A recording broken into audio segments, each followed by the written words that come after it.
With Phil stumbling drunkenly out of his bed, preparing in his head all the things he's wanting to be said. 90 minutes of Phil to Phil, with so much time to kill. He promised chill, but all he does instead is beg and show. The stream's online and straight away begins to whine, but all is fine as long as Shaz's benign and doesn't step out of line.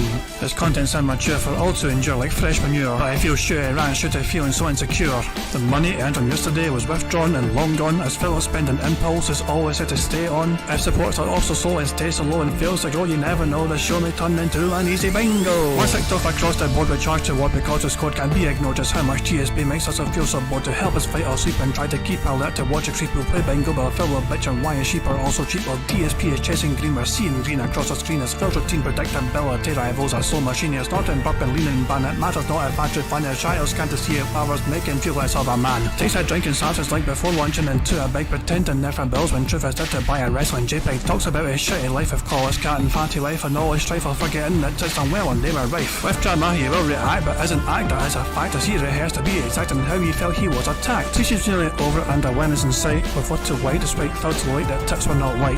We'll say alright it is okay and now it's time for Phil to play, but first he'll say that tips will help from being off the other day. And with those words we win again, it's never if but always when the game is won. Thanks to that we made it to the very end.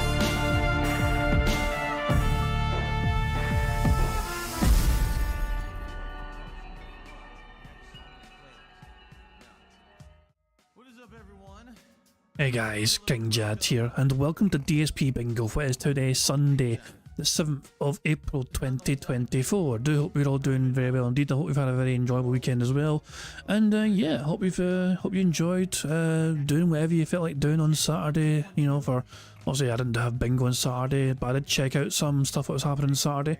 I checked into Aviga's restream of Phil's birthday bash, and I bullied the guy into I bullied put Aviga into like here's a bingo card. I'm going to go away now, and then like Aviga, to his credit, actually kept track of a bingo card, and it actually got a full house, you know? Yeah, and Aviga was like restreaming for like fucking 17 hours or something crazy like that, you know? So yeah, big ups to him for having the bloody, you know, the lack of mental faculties to fucking do a 17-hour stream or something, but it's crazy. He's no right. He's a strange creature, Aviga. But fair play to him for actually doing the bingo card on his own restream, which completely that was the easiest derail of my life. I just threw my bingo card, and then I'm like, okay, I'm gonna go away now, and then I came back a wee bit later on, and he's like finishing the bingo card. I was like, wow, you actually done the whole bingo card, thanks buddy. But I got a full house, which means we've added $25 to the bingo prize fund. Just because it didn't happen here doesn't mean we weren't actually still playing bingo. Bingo still happened on Saturday. It was technically on Aviga's channel and I just kind of bullied him into it. But yeah, we got a full house on Saturday from Phil's bingo birthday bash. So yeah, the bingo prize fund is now $50. So thank you to Aviga for obviously putting up with my derailing and actually going through to keeping track of the card. And yeah, we actually have some more money to add to bingo prize fund. So there we go. So yeah, Phil had a very successful day off. He got $670 in tips, $284 in super chats, and also there's a couple of member bombs here and there as well. So yeah, Phil had a very successful day, needless to say. You know, I mean, he was given a lot of money, you know, and some people still get very upset with DSP when he gets money given to him. And for those that are upset or annoyed that Phil was given hundreds of dollars, he was given $670 last night. Oh, hold on. Oh my god, what's up? Jesus Christ. Thank you very much to Who's Popping for the super chat, who says Aviga is a precursor to Skynet. I mean, Aviga is just, I don't know how he fucking done it. Like, he restreamed earlier on the Saturday, like, you know, before Birthday Bash. He had his own little kind of restream, his normal kind of, you know, restream where he'd cover like Phil's podcast from the day before or something. And then like later on he's like doing it again. It's like, do you sleep, Aviga? I guess no. It's bizarre. Aviga saying don't check your Discord. I'm checking my Discord. Okay, Aviga sent me this in Discord. Personally, I really like nuts. Okay. Thank you, Aviga, for sending me that. Yeah, DSP's hot take, everyone. Personally, I really like nuts. Jesus Christ, what a random ass hot take that was. Thank you, Avika, for sending that on the good old Discord. But honestly though, guys, if anyone's upset about Phil Burnell giving, you know, making $670 in tips and making like almost $300 in super chats, please remember the following. Phil has been begging for dollars for like a decade now at least, with increasing desperation throughout the years. I've personally witnessed tip wars, I've witnessed vest streaks, I've witnessed member bumps, and I've witnessed like $2,000 being given to him just to show a goddamn cat on his stream. Every single time Phil Burnell has been massively whaled out. Guess what has changed in Phil Burnell's life with such an amazing amount of support given to him? Not a goddamn thing. Nothing. Nada. It's always business as usual. There is no investment in the business. There's no life-changing honeymoon or vacations. Nothing. His life is a perpetual cycle of asking for money and then squandering that money, usually that very same fucking day. I mean, detractors are still winning simply because Phil Burnell is his own worst enemy and fails to capitalise on such support appropriately. And that's what makes him the eternal lolcow that he is. Do not envy Phil's life, as it's just an utterly pathetic existence. I mean, obviously, of course, the money is enviable, but that's because people like me and you would like to do something far more sensible with such funds that Phil got, like put it towards a vacation, a wedding, a new home, anything that is simply not WWE champions. I mean, people like us have more meaningful and fulfilling fucking lives that are enriched with family and friends, with fucking love and loss, with new experiences further enriching and enhancing those lives that we have, which add to our own growth. Meanwhile, what does Phil do with the thousands of dollars he's given monthly? The exact same thing he's done yesterday, and the day before, and the day before, and the day before. Nothing ever changes with Phil. Doesn't matter how much money he gets. Nothing ever changes. So just don't envy him. Don't envy Phil and his fucking pathetic, you know, wee life, you know. I mean, he was getting a whole bunch of fucking money, but guess what? You know, he's going to be crying about issues today. He's going to be crying about money issues today. Look at this right in his chat right now. I'm seeing comments that now half my GTA Definitive Edition playthroughs are blocked on YouTube because of music. As I warned it would be, but oh well. Yeah, Phil, that's the ultimatum you get to your fans back in the fucking day. And you fucking said, you know, well, whatever it is anyway, I'll just do it. Then you ask for people to support you even more because the music will get blocked. Jesus. Anyway, I have something to show you guys. And it's something that requires me to play this at slightly slower speed. So, I'm going to play this at half speed. And it doesn't last too long, but keep an eye on this particular eye.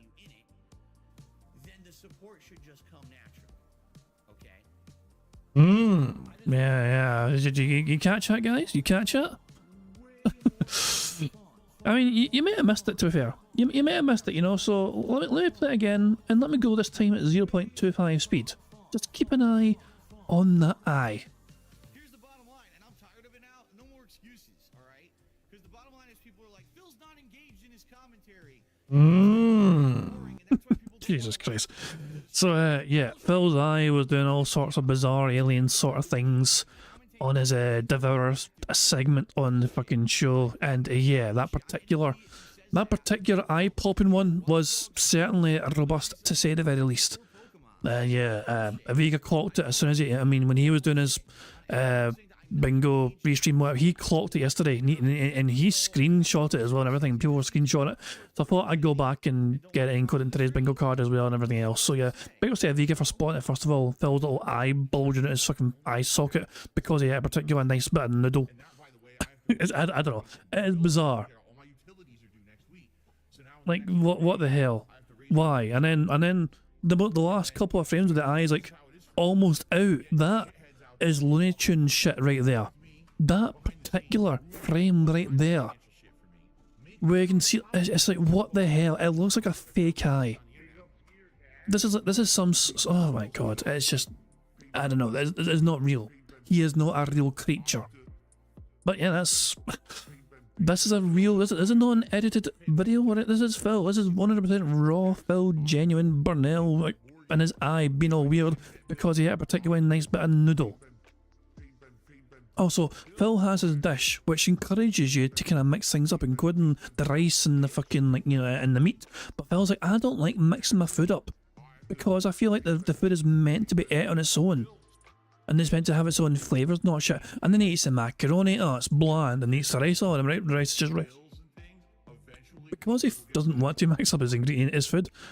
Some of the food's bland. Yeah, you're meant to mix it all together. Who doesn't mix up the rice with the meat they're eating it with? I thought it was a normal thing to, you know, just mix your rice up with the you know, chicken or beef or whatever you're having with it. You want the sauce to fucking intermingle with the rice and make the rice more pleasant as well. It's unreal. It's unreal. But yeah, Phil's like, I don't want to eat it, you know, to combine it, you know, that's a weird thing to do apparently. Phil likes to have these things separate when he's eating, you know, and I don't know. So yeah, he had some Hawaiian barbecue.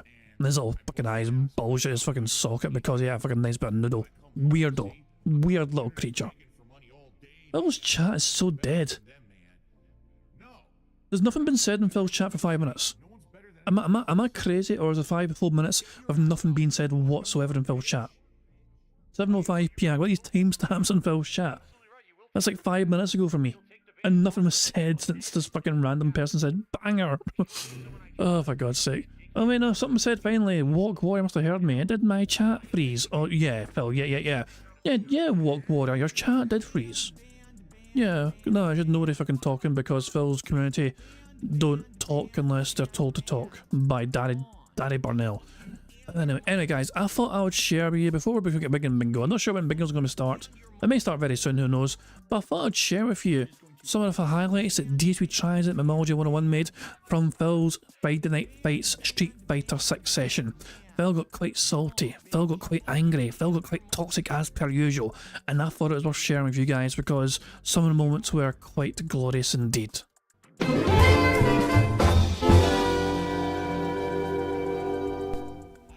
Did we ever see rollback issues with Tekken 8? Sure we did, but we did not see that many as opposed to with Street Fighter 6. With Street Fighter 6, you see shit reset, teleporting, inputs eaten. It's just constant, you know? And that's what frustrated me about the game. Like, dude, I'm trying to learn, and I don't have opportunity to play anyone offline. All I could do is ever play online, you know? And I had to put up with this. Very, very frustrating. Again. Fucking again. This piece of fucking shit fucked me over again. Jesus fucking Christ. How can I learn a new character when my moves don't fucking come out? How can I fucking learn? Okay, I think we're clean now. Fox Mulder, if you're tired of hearing about the netcode, then don't attend fighting game streams. What do you think we're going to be talking about? Let me play the fucking game and stop derailing my stream. Maybe I don't give a fuck that someone maybe... Shooting people with bullets in Call of Duty, it's a fighting game stream. We're going to talk about the elements of the game. If you don't like that, if it annoys you, don't attend these streams. Oh, what a fucking wholesome content creator. Because like, he usually focuses, you know, the actual game itself, you know what I mean, and the combos, and the moves, and the characters, and stop bringing up the random boring shit like, you know, the netcode, and feels like, nah, get out. You're on every stream and you complain about half of them, so just don't attend the ones that annoy you. Okay, Guys, please support my streams and make sure you turn up, and you know, just, even if you're there for 5 minutes, it helps out. But if you're there and you complain about something Phil says, then get the fuck out of there, what you doing there? He'll beg for you to turn up, he'll beg for your support, he'll beg for you to engage, and then if you're going to have the audacity to fucking speak your mind about something which does not rub you the right way, then he's going to fucking tell you to fuck off. So, let's get started with shoutouts already. We have Africa, who did 2 super chats about WrestleMania. I don't care about WrestleMania. I don't give a fuck. I'm not into wrestling anymore. I don't really talk about it. Honestly, I've been completely turned off to it from my detractors and haters. What do you mean? Hold on, are you trying to blame detractors and trolls and haters for you not liking wrestling anymore? Because I thought it was fucking Cat Burnell that fucking forced you to not watch it as much in your own domicile. As soon as Cat turned up, your fucking subscription to WWE fucking network got cancelled, coincidentally. Oh, here we go. What did I say? WWE Champions bullshit. I knew it. I'm done with this. Aye, right. You are done with WWE Champions bullshit. Aye, good one. Let me just fucking check TJ's fucking Twitter. Let's see. The most recent update. We've not had an update yet from Phil's spending from his birthday, whatever. $1,610 was the most recent update from this current event. So that's also from yesterday. You know, basically that's essentially the 5th, I think, because that was sent to me. When was this sent on Twitter? Well, it was 3:45 PM. To be fair, yeah. So yeah, this was early on the 6th, on Phil's birthday, essentially. $1,610 on that current event. And remember, he spent $783 at the start of the month as well. So already in April, Phil has spent over $2,200 on WWE champions across 2 separate events. But yeah, he's done with WWE. He doesn't fucking like wrestling anymore. WWE champions is just a fucking detractor meme. Sure, Phil, whatever you fucking say. Aye, believable. So I just don't care about it. If you keep super chatting about WrestleMania, I'm not going to respond. I'm just going to say thanks for the super chat. Dummy. Then I received a $1 tip from Kirk. Street Fighter, yay, winning. Can I join your chat tomorrow or no? I'm not unbanning your account. I've told you. I'm literally not unbanning your account. Okay? I don't know what else to say. It's not getting unbanned. You can come back. I can't stop you from coming back with other... Hold on a second. Phil's going live apparently. And he's not replaced his bumper yet, it looks like. Hold on. That's the same music. I thought he said he had a brand new little kind of pre-intro bumper roll thing or whatever. But here we are, he's not replaced it. Fucking idiot. I'm going to pause it right there and yeah. Oh, is it going to be a short intro or a long intro? I'll just see. Is he going to have anything to talk about? He's not going to have anything to talk about. Okay, well in that case, I might as well just fucking fast forward. Oh, I pressed the wrong button. I pressed balls. Aye, hold on. Yeah. Let's mute that shit.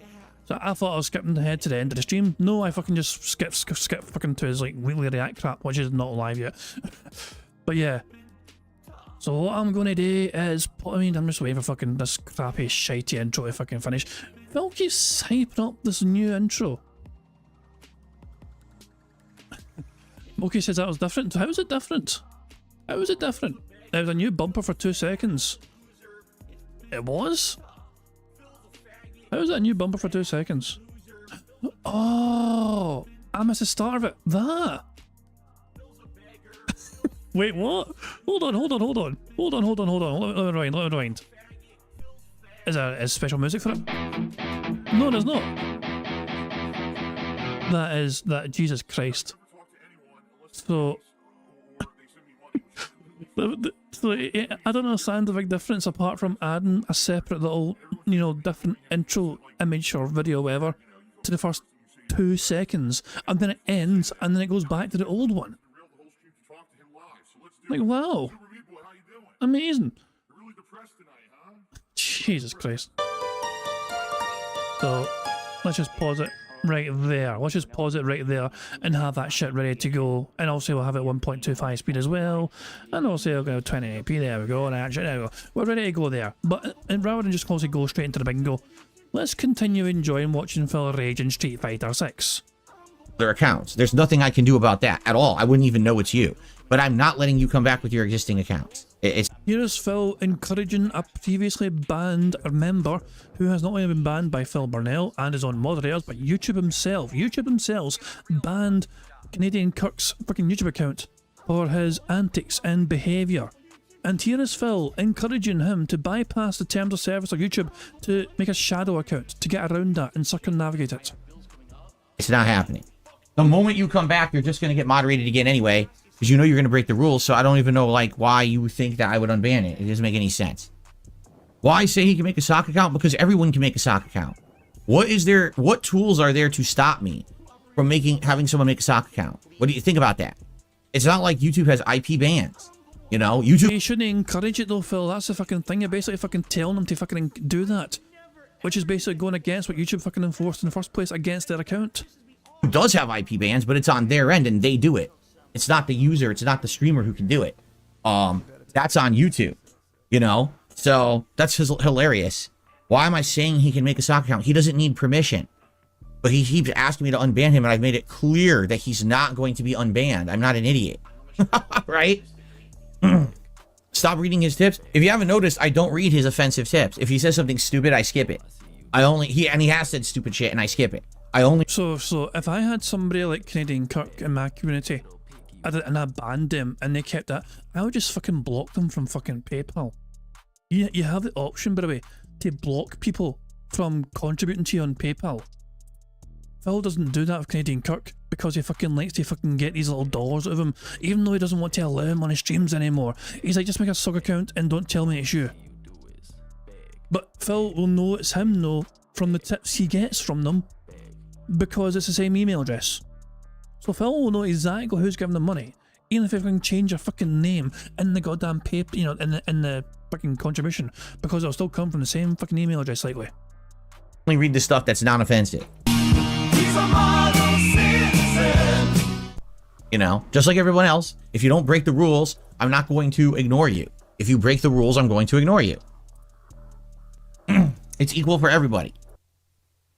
So Kirk, tip me $1, says, I don't understand what I've done except sending you money. Okay, Kirk, I'm gonna outline it for you.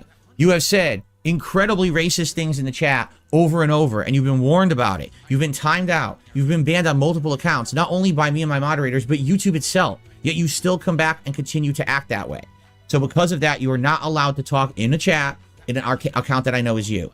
It's very straightforward. Like there's no confusion here. Phil was going to say there's no black and white or whatever, but then he realised he was talking to Kirk, who doesn't make a big deal about black and white, so he changed his stance. You know what I'm saying? Nothing. You say dumb shit, and then you get moderated for it, and you get upset. You think people are picking on you, when in reality, they're just enforcing the rules. You have to fucking change, or you can't be in my chat. It's that simple. And how can you do it? Make an account no one knows is you, so that way no one's going to pick you out or try to pick on you, and act like a normal human. And if you do that, like everyone else who's in the chat right now, you won't be banned. It's amazing. Right? Like everyone else can do it. It's surprising you can't. I don't know. It's pretty interesting that we have this conversation like once a week. I just think it's incredible that Phil knows that YouTube fucking banned his account, okay? He's fully aware that YouTube took action against Canadian Kirk's account. But he's openly telling them, just make a soccer account and come back. He's trying to encourage it, so he can keep getting further contributions from the same guy. Phil doesn't care about Canadian Kirk's fucking plight or whatever. Oh, I can't fucking talk it. He only cares about keeping getting money from him. The right thing to do is somebody with a moral compass would just try and fucking block the contributions altogether, because you wouldn't want anything to do with that sort of person. But Phil's like, nah, just make a sock account and don't let anyone know it's you. Be sneaky about it. Funny saying every connection is 4 bars, yet then when I join, it's different. Isn't that? Oh, for God's sake, this is too slow. I need to go 1.25. Even these little compilations that Memoji makes, it's too goddamn slow. Normal speed is just brutal. This JP, by the way, bullies him so much. Weird how it's different when I join the match. Well, we got a JP. Supposedly, JP was nerfed with his standing fierce punch, but keep in mind, JP is incredibly good. I'm probably going to get owned here.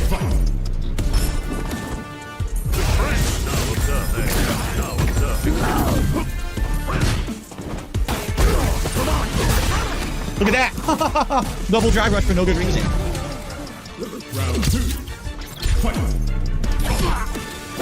Oh, I was a little too early.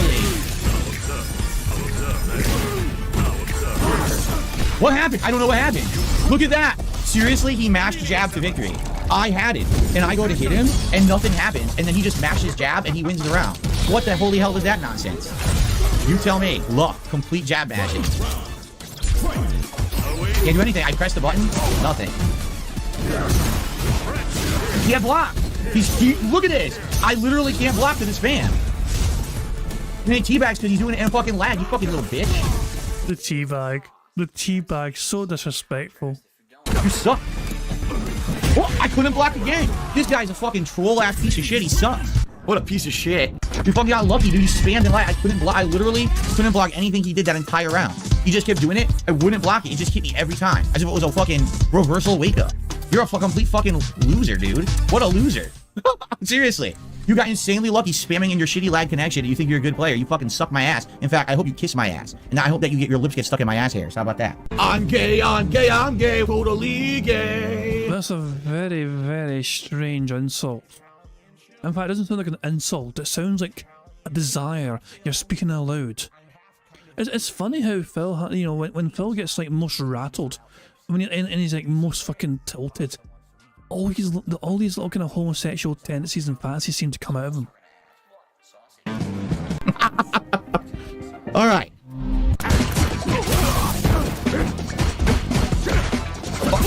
Again, I dash and press the button. Nothing. It's just the dash.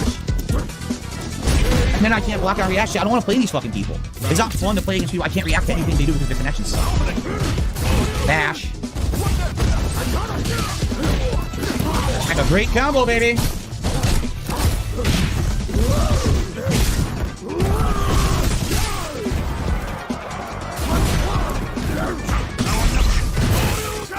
No thanks. No thanks. Enough of him. Enough of that nonsense. Is it the same fucking guy again? Phil rage Not fucking quits. playing this guy a fucking 18th time in a row. Wasting my time. Stupid. If that was a ranked match, I would play, but I'm not. I'm gonna wait. Not wasting time playing the same people over and over tonight in casual play. It's just stupid. I'm not playing the fucking laggy guy again. I already beat him twice. Street Fighter 6. Sadly, this is probably gonna be the problem with casual matches. You're gonna get the same people over and over, which sucks because I need practice to get back into the swing of things. There's one more match I wanted to see. I think it comes up here. I'm not sure. Comes a new And our first this 10 in my return to Street Fighter 6, he got minorly nerfed. He doesn't have the throw loop in the corner anymore. It's the same fucking guy as the Ryu, by the way. The same player. At least he's picking 10. I'm not kidding. I'm done. I was down backing, and on fight he did drive rush. So Phil immediately gives up. Look how quickly Phil fucking lifts his hands off his fucking joystick. At least he's picking 10. Immediately, the first hit, the very first hit, Phil's like, I'm done. At least he's picking 10. Phil says, I'm down backing. But he starts off immediately down backing, it looks like. But he seems to then like, no, he's not even down backing, he's just down. That's not a block. He's not blocking anything there, he's just crouching. That's not a block. So naturally, he gets hit. He's not blocking anything. And then Phil's like immediately just quits. Well, doesn't quit, but just fucking lets go of the fucking joystick. I'm not kidding. I'm done. I was down backing, and on fight he did drive rush low medium kick, and it actually hit me as an unblockable. I was literally holding down back, and it hit me. I was doing no inputs, nothing. He actually, the game is breaking. Where on fight, when this guy drive rushes, it just drops any input you do. He got a free hit on fight, and I was just holding back. Like, that is preposterously bad online gameplay. I can't believe how bad that shit is.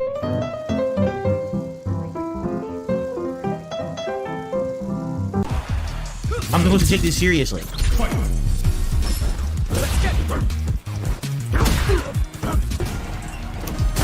What? That whip? It's insane. I did EX out of the corner, aerial Blanca ball. It passed through Ken's body, even though he was standing directly next to me. And then he gets a free mix-up into level 3. What a piece of shit game, man. Seriously. This game is a piece of dog duty when it comes to these overpowered top tiers. That doesn't even make sense. It passed through his body when he was standing next to me. What the fuck? Here we go. Just keep drive rushing, and every drive rush input will beat everything I did. And then he's standing next to me in the corner, up ball reversal whips. There's no point in even playing. Really, there's not. There's no point in fucking playing this bullshit. I give up. I fucking give up. This fucking character is so brokenly dumb. Dude, you have no skill. You literally have no skill in this fucking game. It's all on your character selection. It says the guy that refuses to fucking go to any of our characters because he only has 4 or 5 main characters himself. Phil, you're one to talk here. You have like 4 characters you fucking rotate around, and Blanca is your favourite. Also, there's a casual mode. Don't take it so fucking seriously. Low, medium, kick, beats all my moves. Just keep bashing. Oh, what is going on? Oh, what the fuck? I literally have no clue. I'm in the air. Dive impact hits clean.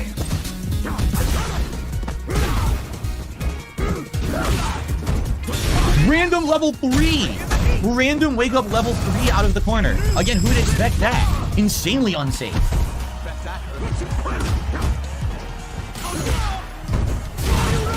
Mash again. He recovers. Mash again. It's terrible online play, dude. It is crap. Terrible players playing crap with the top tiers mashing fucking buttons and their shitty ass lag connections. That's why I stopped fucking rematching that guy with Ryu, because his connection is trash. Even though it says 20 milliseconds, it drops half the inputs. On fight, he literally drive rush low medium kicked. I was holding down back and it hit me anyway. I'm like, why am I playing? But Cope more, Phil. Cope harder. that's acceptable according to Capcom. That's great competitive online play right there. That's their amazing netcode, according to Capcom. You know, wow, it's top tier stuff. Everyone just kissed the game's butt. Well, it's the first time I get to see Ed. And then I played Ed, and Ed like beat his ass, fucking 10-3 or something. But yeah. If you guys want to check out the rest of it, if you've not seen this yet and you want to check out the rest of it, link to this video is in the chat right there. I'm going to stop right there. There's also more of the video. We're only halfway through the video. Phil gets his arse kicked a whole lot more and everything else. But I don't want to delay anything anymore. We've seen Phil get salty in Street Fighter on Friday night. Let's now focus on the present and let's focus on the bingo. And of course, for the bingo, we're going to need to have a random number for the bingo card. So can somebody please give me a random bingo number, please? The first number in chat I saw when I asked for it was Eric Reznov. Actually, it wasn't Eric. He was, Eric was. Eric says 1410. Technically Eric fucking put a number in before I asked for it. Sneaky bastard. But, fuck it, we'll do it. And we'll blame them if we don't win. 1410. The Battle of Grunwald. Yeah, so if we don't win, it's all Eric's fault. Fantastic stuff indeed. Let me randomise the bingo background image as well. And of course we have a different centre square. The centre square today is official. So there you go. Also counts officially. If else is official or officially, it counts. Oh, I forgot to fucking... hold on, give me a second. I forgot to include our chat on the screen. Give me a second here. I knew I was getting something. There we go. Now our chat's on the screen as well. So there you go. I forgot to update it and all that shit. That's my bad. That's my bad. But it's all sorted now. There we go. So the bingo card we have for today's show is as follows. We need Phil to say, oh, time, honest life, and there you go. The second row is Phil being all defense mode, him saying people saying, him saying essentially, absolutely, and behind the scenes. The third row is Phil saying a friend, him messing with his phone, him saying official or officially, him saying variety, and him making that annoying T sound. The fourth row is Phil doing a Y or a T pose, him saying interactive, schedule, obviously, and nobody or no one. And the fifth and final row is Phil saying, you guys, it is what it is. New games, detractor or trolls, and finally, fun. And that is a bingo card for today's show. And as you guys will know by now, the aim of the game is for us to try and get a full house bingo on this card. 25 out of 25 on the bingo board. If we manage to do that, we will add $25 to the bingo prize fund. And currently the bingo prize fund is at $50 because we won an extra 25 from Saturday's birthday bash thanks to Viga doing the bingo card. So there we go. Big ups to Viga for that. And obviously there's a variety of ways for us to get a free space for these bingo cards should we need them. For example, if Phil snorts or burps 10 times before he starts recording for his shitey react content later on, that will give us a free space. And if we get 100 likes on this bingo stream before we finish playing bingo, not only will it give us a free space as well, you guys also get to enjoy the Bubbles animation made by the supremely talented Pixar Animations to celebrate the 100 likes. So there you go, you guys are in direct control of one way for us to get a free space. The rest of the ways is controlled by Phil's bizarre bodily functions. And yeah, obviously the aim of the game, as you know, as I said, is for us to try and get a full house. Remember, at the end of the month, we will have a bingo, a marble race to determine who gets to win that bingo prize fund. And as I said, currently it's at 50 buckaroos, but hopefully we can get a few more bingo full houses between now and the end of the month, so we can build up that bingo prize fund and we can have somebody win a good amount of dosh. So yeah, there we go. I think that's everything covered. I've covered all the bases and all that jazz. I think the last thing to do is for us to press the random Scottish soundboard to send us off into battle once more. Scotland forever! And on that note, it's time go. Good morning, everyone. Phil here, and welcome to the Level 1 Podcast. Welcome to the morning after my annual birthday bash marathon for this year.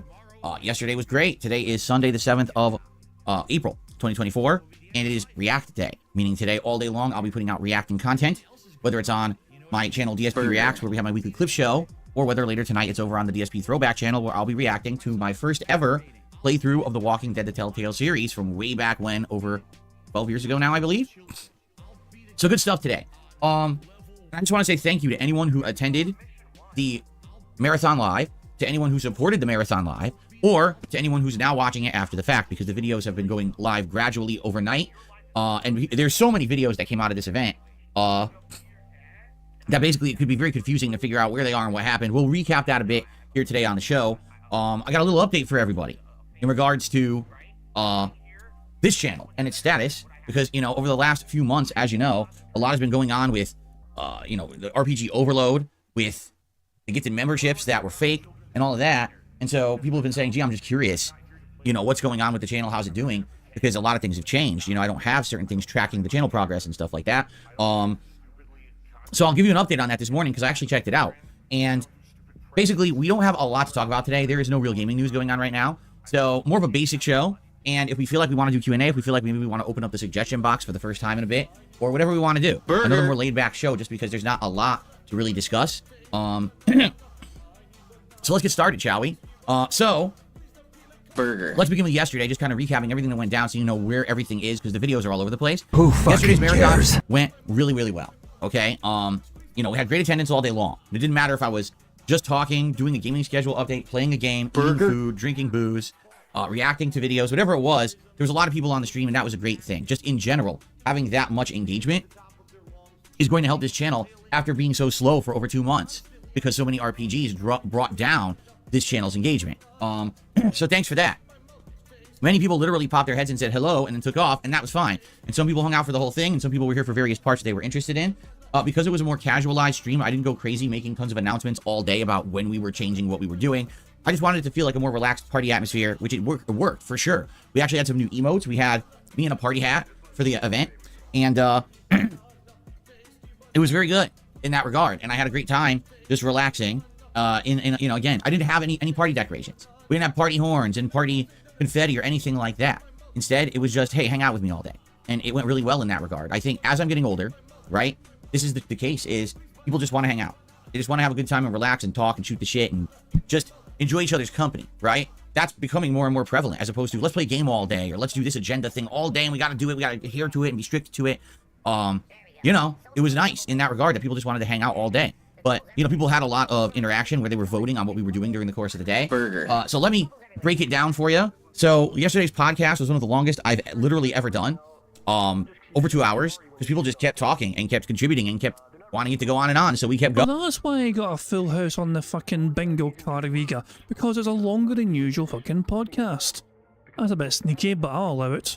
Going basically until it finally kind of calmed down, which took over 2 hours. So it was a great show. And then we rolled into the schedule update.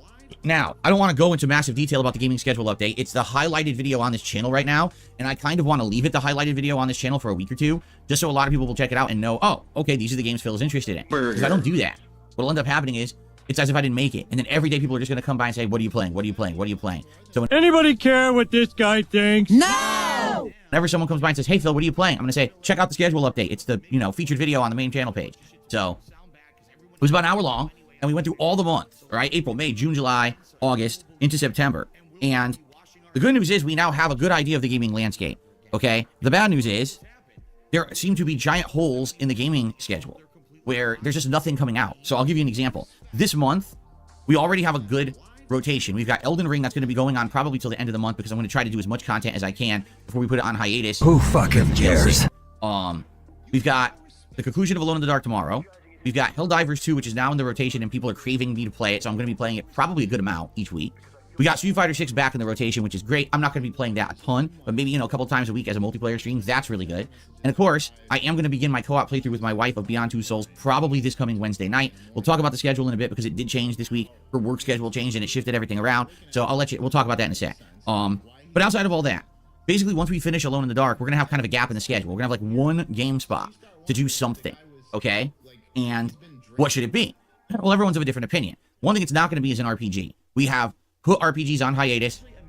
There's been too many of them in the rotation. They killed the channel. Like, again, not to beat the dead horse, but this channel's engagement and Yeah, what do you mean dead horse? Oh wait, cat's fine. Okay, never mind. It's just, I don't know.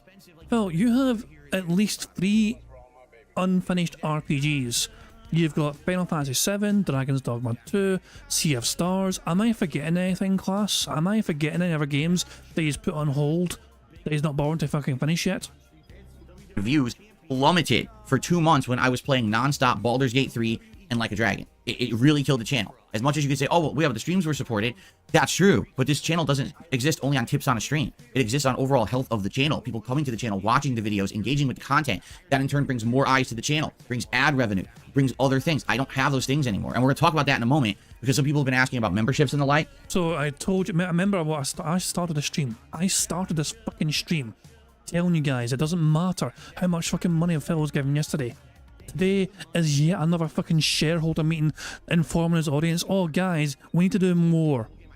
This channel needs more from you guys. You need more of an effort. You guys need to fucking give more to me for this channel, for the fucking channel to do better. Well, this is not your audience's fucking business. This is not your audience's fucking concern. You keep that fucking shit to yourself. Because Who fucking cares? And I finally have an update for you on that, because the dust has settled. Let's put it that way, so I can actually give you some answers now. But anyway, we basically need a solid game in the rotation that people are going to want to see. And the question is, what will that be? And the answer, I don't know yet. We have to think about it over the next, week. We have until next week to figure this out. FYI, there are a few games coming out in the next week, including, I guess Grounded is already fully out on Xbox, but actually gets fully released other places, and we could always check that out as a Game Pass game. There's some game called Harold Halibut coming out April 16th that apparently also is a Game Pass game. And I guess it looks like it's almost like a stop motion animation claymation style game that I guess is supposed to be like an investigative mystery. I'm not sure. We got a game called Another Crab's Treasure on April 25th that is supposed to be like a FromSoft style game, like a Soulsborne game, but it's with crabs. I don't know. So those are kind of the options from what we saw on the schedule, but there's always a possibility that we can go and check out Game Pass, we can check out PlayStation Plus, we can see what other games have come out, we can see what I've skipped, and we can possibly go back and play another game in the rotation for the rest of the month, What we also found out is early May has nothing. Like, there is nothing going on in May until May 21st, and then there's, like, ridiculous amounts of games through the end of the month. So, we have 3 weeks in May to kind of continue on with whatever we want, but what are we going to do? We got to figure that out. What games do people want in the rotation? Same thing with June. Like, the second half of June is incredibly packed, but the first half of June is empty. So, again, we're going to have to adjust and figure out what people want. The summer is almost completely dead, but I think with the problem with that, not really a problem, the thing with that is we haven't hit the week of, say, summer Game Pass and stuff like that yet. And I think what'll happen is in May and June, you're going to see a lot of digital events and things talking about games release dates and everything, and it's going to update, right? So in that case, I think we'll be fine once we get to the summer. Also, there's always a possibility of some special events I can hold, marathons, react events, and things like that during the summertime when there's not a lot going on in games, okay? So, yeah, the schedule is live. You can see it as the featured video on this channel. Give it a look. And what we need to start talking about, especially within the next couple of days. Oh my god, what's up? thank you very much to Kel Denson for the super chat who says, cough, Stellar Blade. Cat would cry. Yeah, Phil was not allowed to play Stellar Blade because Cat would probably fucking beat the shit out of him. I guess that's the only reason. It's like, I mean, I don't know. Apparently, I've heard very good things about Stellar Blade. And not just because of, like, jiggle physics or that ass or whatever. I've heard it's a very fun game to play. I don't think it's Game of the Year, but I've still heard good things about the game regardless. But Phil's like, I'm not going to play that because my audience are full of perverted fucking deviants. And you're all going to fucking just be all gross about it. Remember, Phil likes to fucking pride himself on having a mature adult audience. But at the same time, he is criticising them for being immature imbeciles who cannot control themselves when it comes to pixel ladies on screen. Is live. You can see it as the featured video on this channel. Give it a look. And what we need to start talking about, especially within the next couple of days, is we have to talk about what exactly we're going to do next week as a game to balance with Elden Ring. Whether that's Helldivers 2, and we alternate Elden Ring and Helldivers 2, that could work. But then the question is, what do we do for night streams? Because I can't play Street Fighter 6 every night. So we got to figure something out, like what else will I be balancing that with, and try to go from there, okay? So we'll see. Let's talk about it. Let's start the discussion now. And then, so that schedule's here, posted on the channel. Gameplay. We played about an hour and a half of Helldivers 2. It went pretty good, except the first match was a complete waste of time. I played almost 30 minutes into a match, and I was earning all this experience and rewards, and the match crashed. And so everyone got screwed out of any kind of reward. I'm like, wow, that sucks. play a game for a half an hour, this lengthy multiplayer co-op, and then it just crashes and you lose everything you earned? Yeah, and apparently people are saying in the comments of the video, this is kind of common for the game. This is a common occurrence where half the time you're playing, it'll drop your match. And I'm like, people love this game and it drops half the time. That's kind of annoying. Now, I don't know. I'm just going off what people are saying. I've only played the game twice. And I've had one dropped match in the 3 hours I've played. So maybe it's not as bad as people are saying. I don't know. Oh my dog, what's up? Well, there's a question right there. Kel Denson's wondering, could Derek survive a stellar Blade stream? I don't think he'd get past the intro. He would see the opening like menu and he'd probably need a fucking fresh change of underwear straight off the fucking bat. So yeah, who knows though. I've actually heard things about Derek had apparently prepared a quiz last night for Phil's birthday bash. He had a very specially curated fucking quiz. But I'm hearing things like it didn't get to happen, like Phil didn't do it. Is that right? Did Phil just say, no, let's not bother with the specially Derek made quiz about him? Or did it actually happen? He didn't do it. Well, Phil, what a piece of shit. Why don't you fucking talk to your fucking... Why don't you talk to Derek behind the scenes and get details sorted out? FRP says that Phil said it, you know, Phil gave an excuse. He said he wasn't sure if he should do it or not because trolls would ruin it. Once again, the trolls, without having done a single thing, get to ruin Phil's birthday event. Get fucked, Derek. No fucking ranked fucking thing. One of those fucking, you know, what are those streams called where he ranks things? There's a fucking term for it, you know. Derek had that fucking, you know, denied from him before when Phil was sick during Halloween. And now it gets a specially made quiz. The tier maker, that's what it is, the fucking tier maker, yeah. That's what it's called, that's what I was looking for. So Derek gets a tier maker fucking denied, and then he gets fucking this specially birthday bash quiz denied as well. All because of trolls and haters, basically because Phil couldn't be arsed. Fuck you, Derek, get fucked. But thank you for fucking paying attention. Twice. And I've had one dropped match in the 3 hours I've played. So maybe it's not as bad as people are saying. I don't know. But it was pretty frustrating. I jumped back in, played about another 45 minutes, and that match I did get my rewards. And by the way, I fought the robots yesterday, so it was kind of interesting exposure because previously I fought all the bug aliens, and now we're fighting the robots. It's a little different for sure. The enemy types are different. So had a good time with that. I was buzzed too when I played it. I played Street Fighter 6 for about an hour to an hour and a half as well. It was Zangief yesterday, and admittedly I was pretty rusty with Zangief. I couldn't really remember like stuff, and it was funny because as I was saying, okay, we're done for the night, I remembered like the combo I was trying to do all day. There was a corner combo. I was like, shit, now I remember it at the end of the stream. I finally remembered this damn combo. That sucks.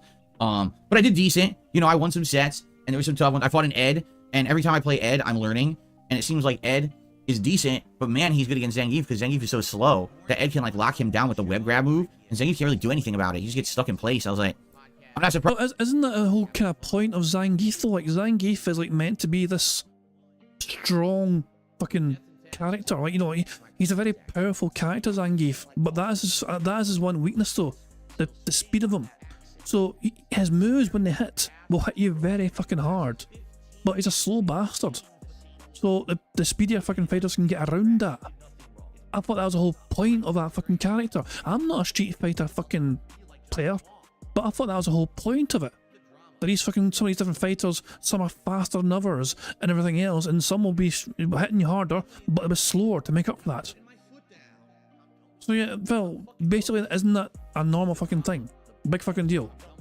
Surprised, you know, Zangief is bottom tier in the game. So to see that they made a new character to fit into the meta of the game and he dominates the low tiers is not shocking, and I would almost guarantee you that'll happen, you know, forever until they rebalance it. Any new character they put in is meant to deal with mid to top tier gameplay and isn't even accounting for the bottom tier who just gets spanked. Who fucking cares? So, had a good time with Street Fighter.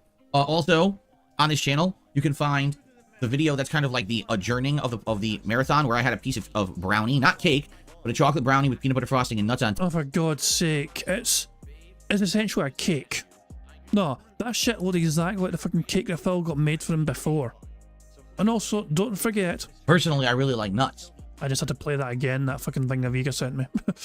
Yeah, personally, Phil really likes fucking nuts. But yeah, I've seen that, hold on, he said it's on his channel. Is it on this channel? It is, you know. So hold on. Alrighty, everybody. Shut the fuck up, Phil. Give me a second here. Let's fast forward it. Is he going to hold up the screen? Like wave it in the camera's face? That's cake. That's just basically fucking. Yeah, that's cake again. Cat made the same thing as before, and called it something different. It's like me walking like into McDonald's, right? And then like I'll just ask for chips, and they'll give me a portion of French fries. And then the following day I'll ask for French fries, and they'll give me a portion of French fries. It's like, yeah, you ask for two different things, but it's the same thing. Jesus Christ, yeah. But yeah, but apparently Cat made us all from scratch, you know. Everything 100% handmade, homemade, everything else, you know. Fucking hell, man. Let's see if we can have one bite. Crushed nuts, crushed peanuts on top, and it's more to out of the in the Bell's Brownie with some. Take a fucking bite, you fucking dork. Go on, let's see one fucking bite. That's cake, Phil. That's goddamn cake.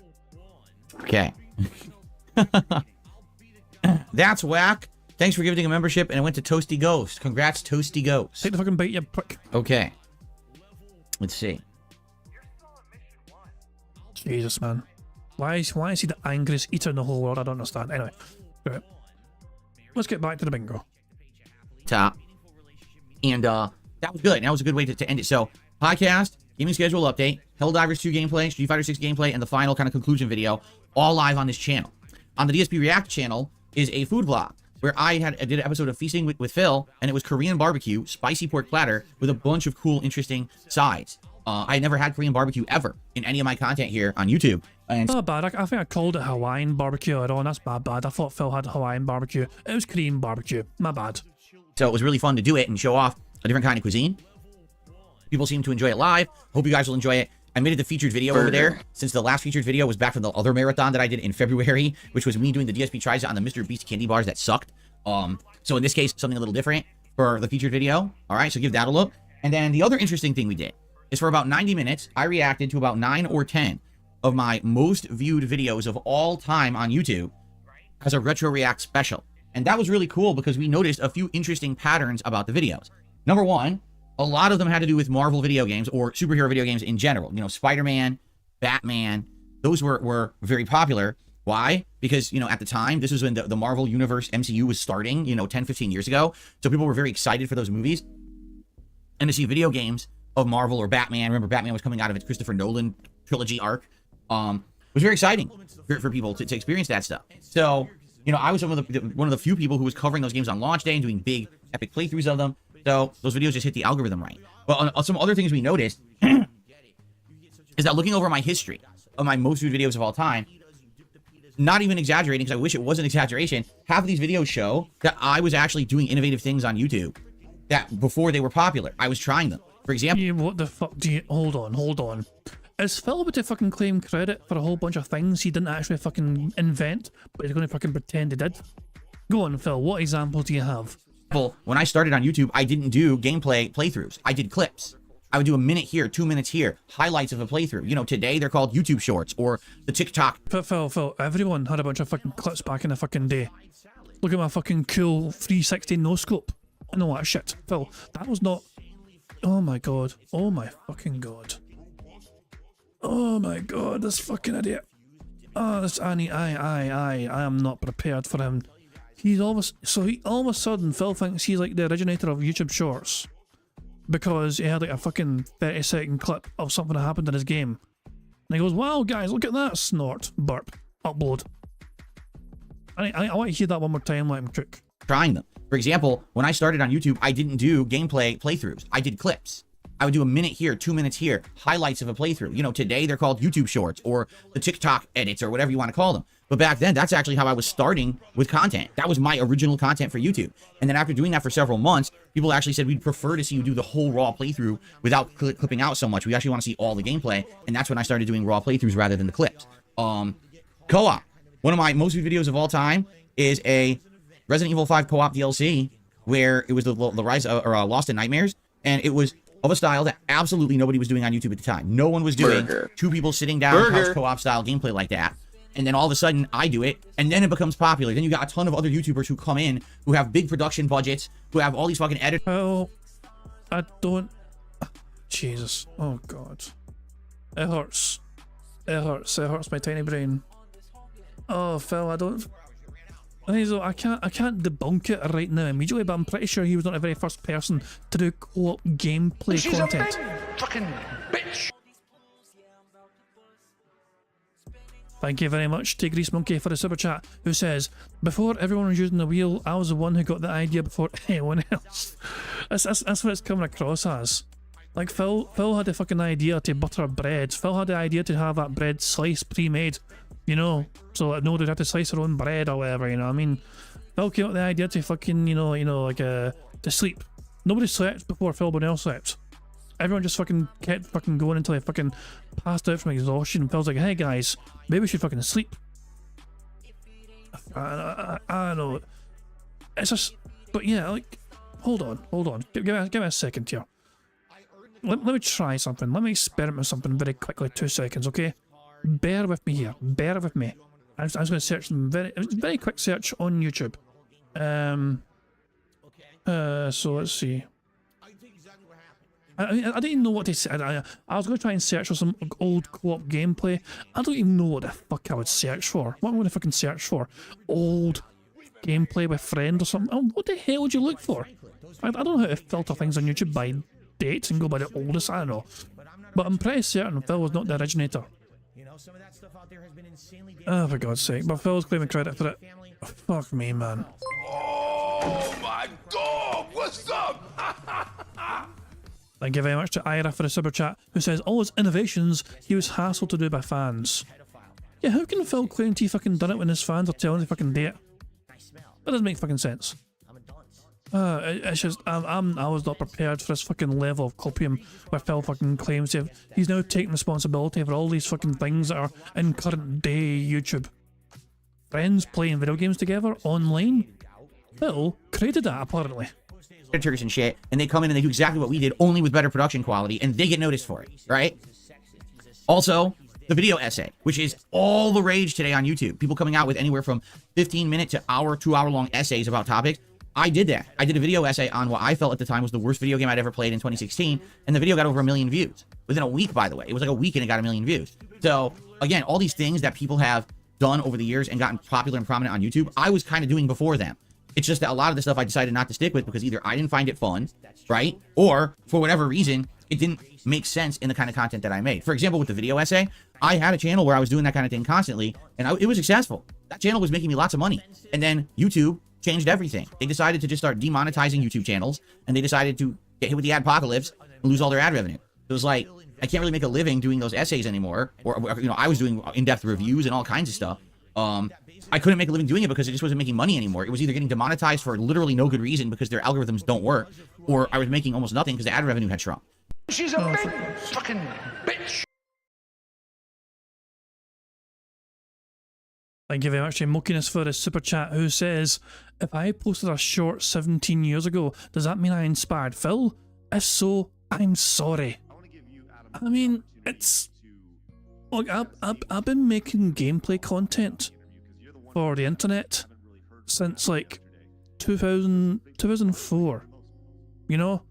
Before this shit happened, before I started, even before my crappy fucking FIFA content, I was making like content in like GTA. I used to like do like stupid little stunt videos and all that shit. Like, I don't know, does the website still exist? Hold on, does the website still exist? I don't know if it still exists, this fucking website, hold on. It does exist, hold on, give me a second guys, let me show you something. Let me show you a little something here. So this is a website called GTASanandreas.net. You go to the video section and there's a whole bunch of little videos down here. One of the videos on this list is something that I edited. I wasn't responsible for the content, but what I'll do is take other people's content and make a montage out of it. And it was one of the videos that was featured on the page of GTASanandreas.net. I'll say when GTA San Andreas was out. Big massive website at the time, obviously, you know what I mean, one of the big main websites. These days it's like, I'll say, you know, this is, you know, it's part of GTA.com essentially, you know, or whatever the fuck it's called these days. I don't think the website's that big anymore these days, but yeah, this is way back in the fucking day. People are fucking pointing camcorders at a fucking screen to make some sort of fucking videos. You got all sorts of random fucking nutters in this fucking shit. And yeah, these are videos from way back when. Like, I don't know, like, when, like, Also, these are tiny fucking videos as well. Yeah, it's just like fucking ridiculous. You got all these different stunt videos and explosion videos, not crap, you know. Story videos as well. Some machinimas on here, you know. This is a video. This is a brilliant video. Let's get this video Top Gun. Somebody made a fucking Top Gun inspired video flying a Hydra around, you know. But yeah, that's what I'm saying. This was back in like 2004. You know, or whatever it fucking was. Now, I'm pretty sure if you click on the video, it won't play. Well, actually, it's actually downloads. If I can actually download fucking shit. But you get what I'm saying though, like, people have been making gameplay content for the internet, Phil, for years and years, for decades. Phil's like, oh, I made a video on YouTube and uploaded it, and so I'm the originator. And like, Phil, a whole bunch of us have been making fucking videos for the internet for people to enjoy for a long fucking time. And predating YouTube. I was fucking uploading fucking videos on fucking Putfile, for fuck's sake. Anyone remember Putfile and Daily Emotion and all that jazz? Hell, I tried Vimeo before. Vimeo was a fucking thing I tried before in the past as well. Before YouTube was a fucking thing, I was oh, for God's sake, Phil. But yeah, he's the originator. He's a fucking, I invented it all. So I just stopped doing it, you know? But anyway, yeah, definitely check it out. So the first video of me reacting to Spider-Man Shattered Dimensions, and I believe a Batman Arkham video where I played as the Joker, is already live on the Throwback channel, and within a half an hour, part 2 will go live, and that one features a good variety of stuff. I think that one has like Spider-Man Web of Shadows, it has the Resident Evil co-op, and other things, and there's going to be a part 3 tomorrow at noon, also on the DSP Throwback channel, and that's going to feature a good variety of stuff, including that video essay I mentioned, as well as like me playing Need for Speed on PS4 launch day, and other various things. So, good stuff to check out. If you're interested in my history and maybe you haven't been around the block and watched my old stuff, it's a good like viewing, tasting of the kind of stuff that I used to do. Okay, and that'll be again slowly going live, one video a day for the next 3 days on DSP Throwback. So that was all the content. I mean, tons of content came out yesterday. I hope you'll check it out everywhere. I don't know if any of it will catch on, because the thing is, when you make that much content in a day, it's kind of all over the place. You know, if I just played one game, probably it would be more prominent than, oh, he did a million things. But I hope you'll give it a look when you get a chance. It's a little bit of something for everybody. Okay. Who fucking cares? Now, what I'd like to do briefly is answer all of your questions, because people have been asking for the last couple of months, well, what is the status of DSP Gaming? You know, you had all these abusable memberships. Oh, for fuck's sake, Phil. Every single membership you were given was a legitimate membership. You're just fucking pissed off because you didn't get the full monetary value that you thought you deserved from it, because it didn't come from the mighty fucking USA membership. It was somebody from Argentina. Are you? I'm done this. I just want to fucking fuck off and just say we won. We must endure. But yeah, Argentina does not exist according to Phil. They're not allowed to exist. Also, I'm going to change his bingo background. We had this recently. I just realised what bingo background was. I'm going to randomise. I'm going to press the randomise button 5 times to change the background image. 1, 2, 3, 4, 5. That's better. That kind of fits my mood more. There you go. That were gifted to the channel. You know, this YouTube loophole where you could essentially mass buy memberships by using a VPN and buy them for pennies. So you could do like a 50 member bomb for like $2, right? And so it was killing this channel. People were coming and gifting memberships. And what ended up happening was everyone who normally would get a legit membership got a gifted one. So now they're like, well, I'm not going to buy one. I already got it.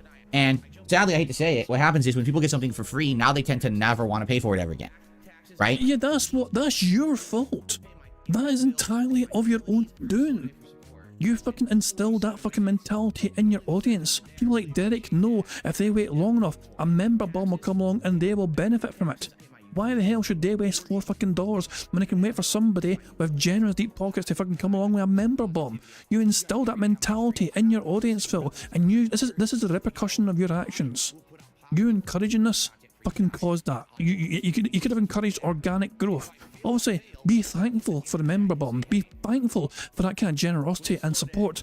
But you should always try and encourage people, if they want to be a member, if they like what they fucking see, you should always try and encourage them to be a member of their own volition. You never really did that though. You never had to do that because the member bombs were carrying your ass. Well, I already got it for free. So why would I pay for it on the back end? The problem with that is that memberships have been a key part of the success of this channel since I came to YouTube full-time 3 years ago.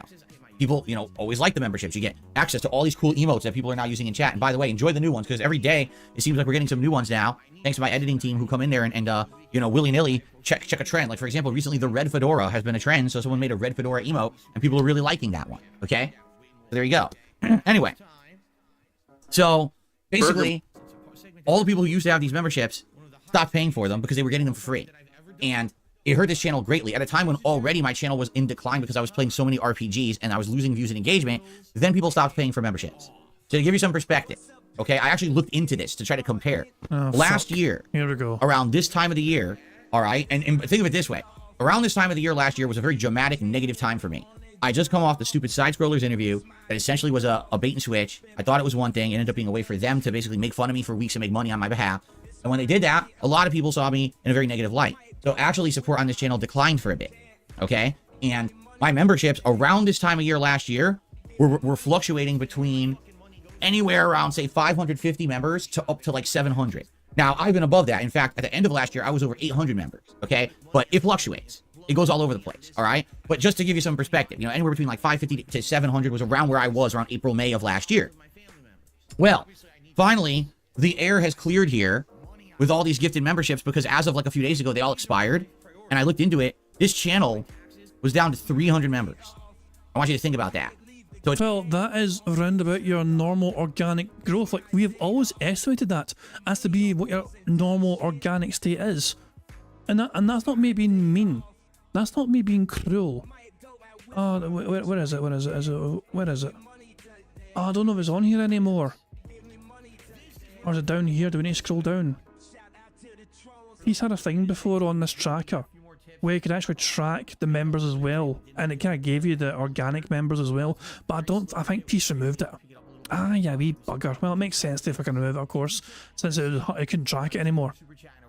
But Peace had a thing on his tracker from ages ago where it would track the members as well. This is before Phil had members across multiple channels.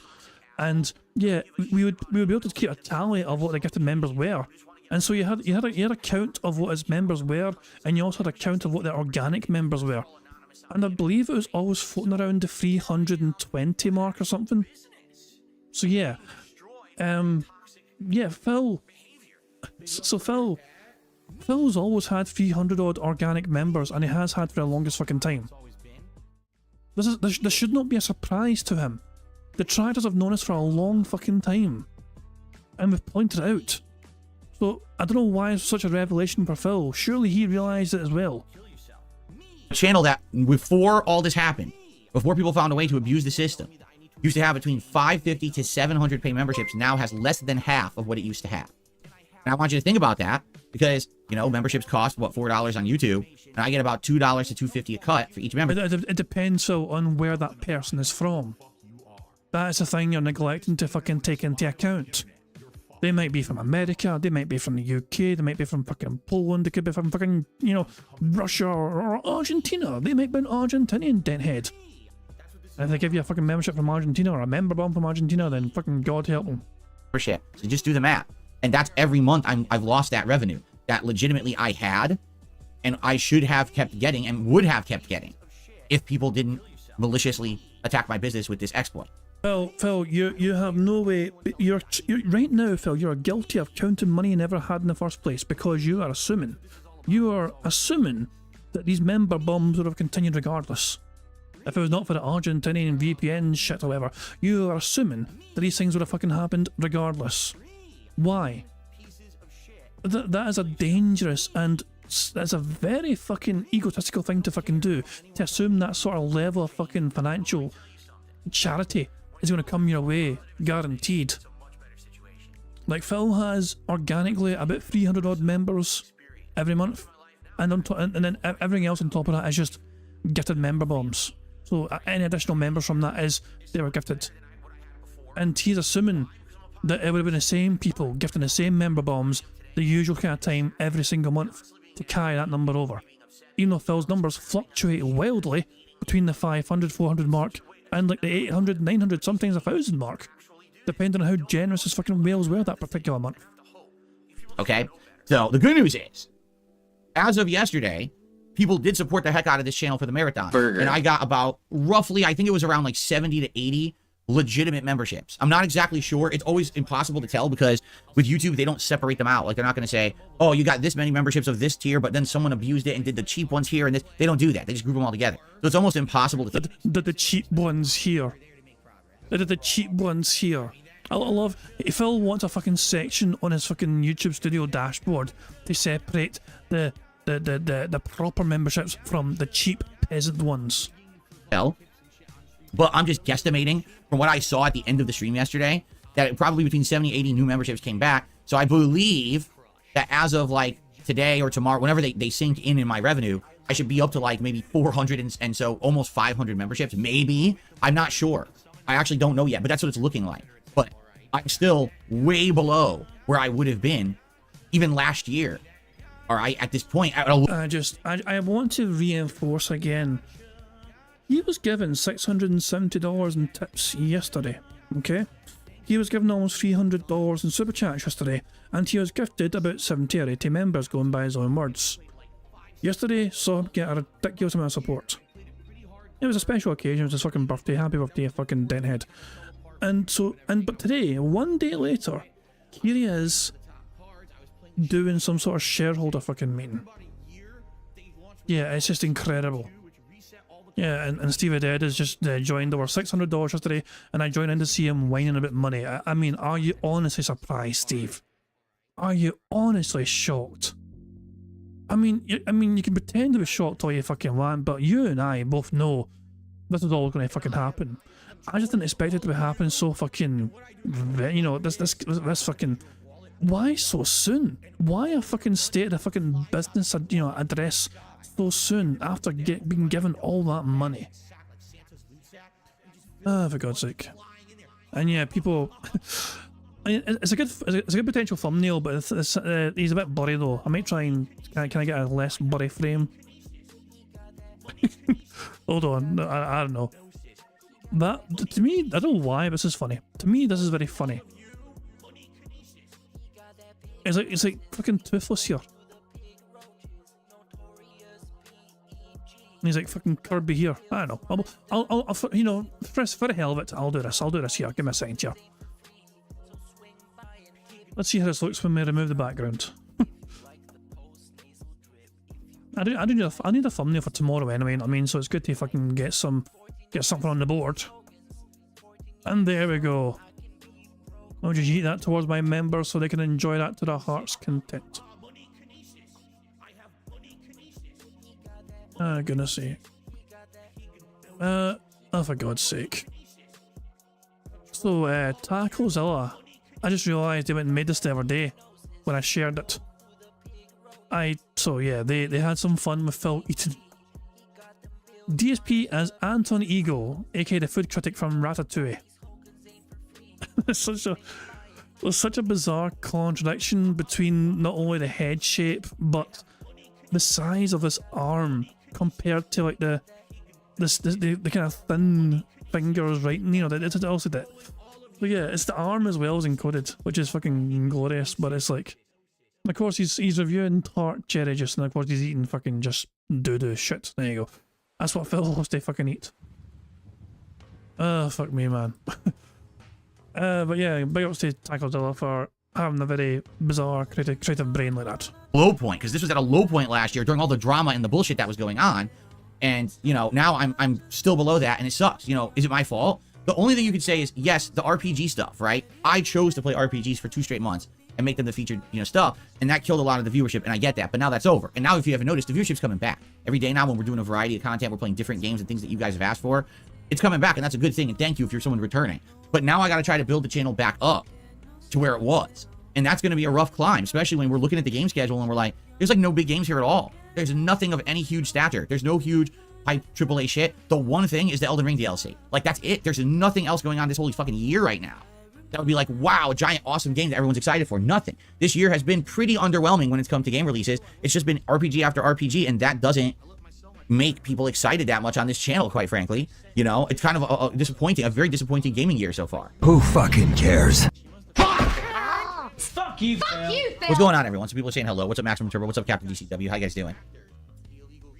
So, that's what's going on. You know, right now the channel, sadly, is it's coming back with views. It's coming back with engagement. Yesterday was a great step towards that with the birthday marathon where people were very supportive.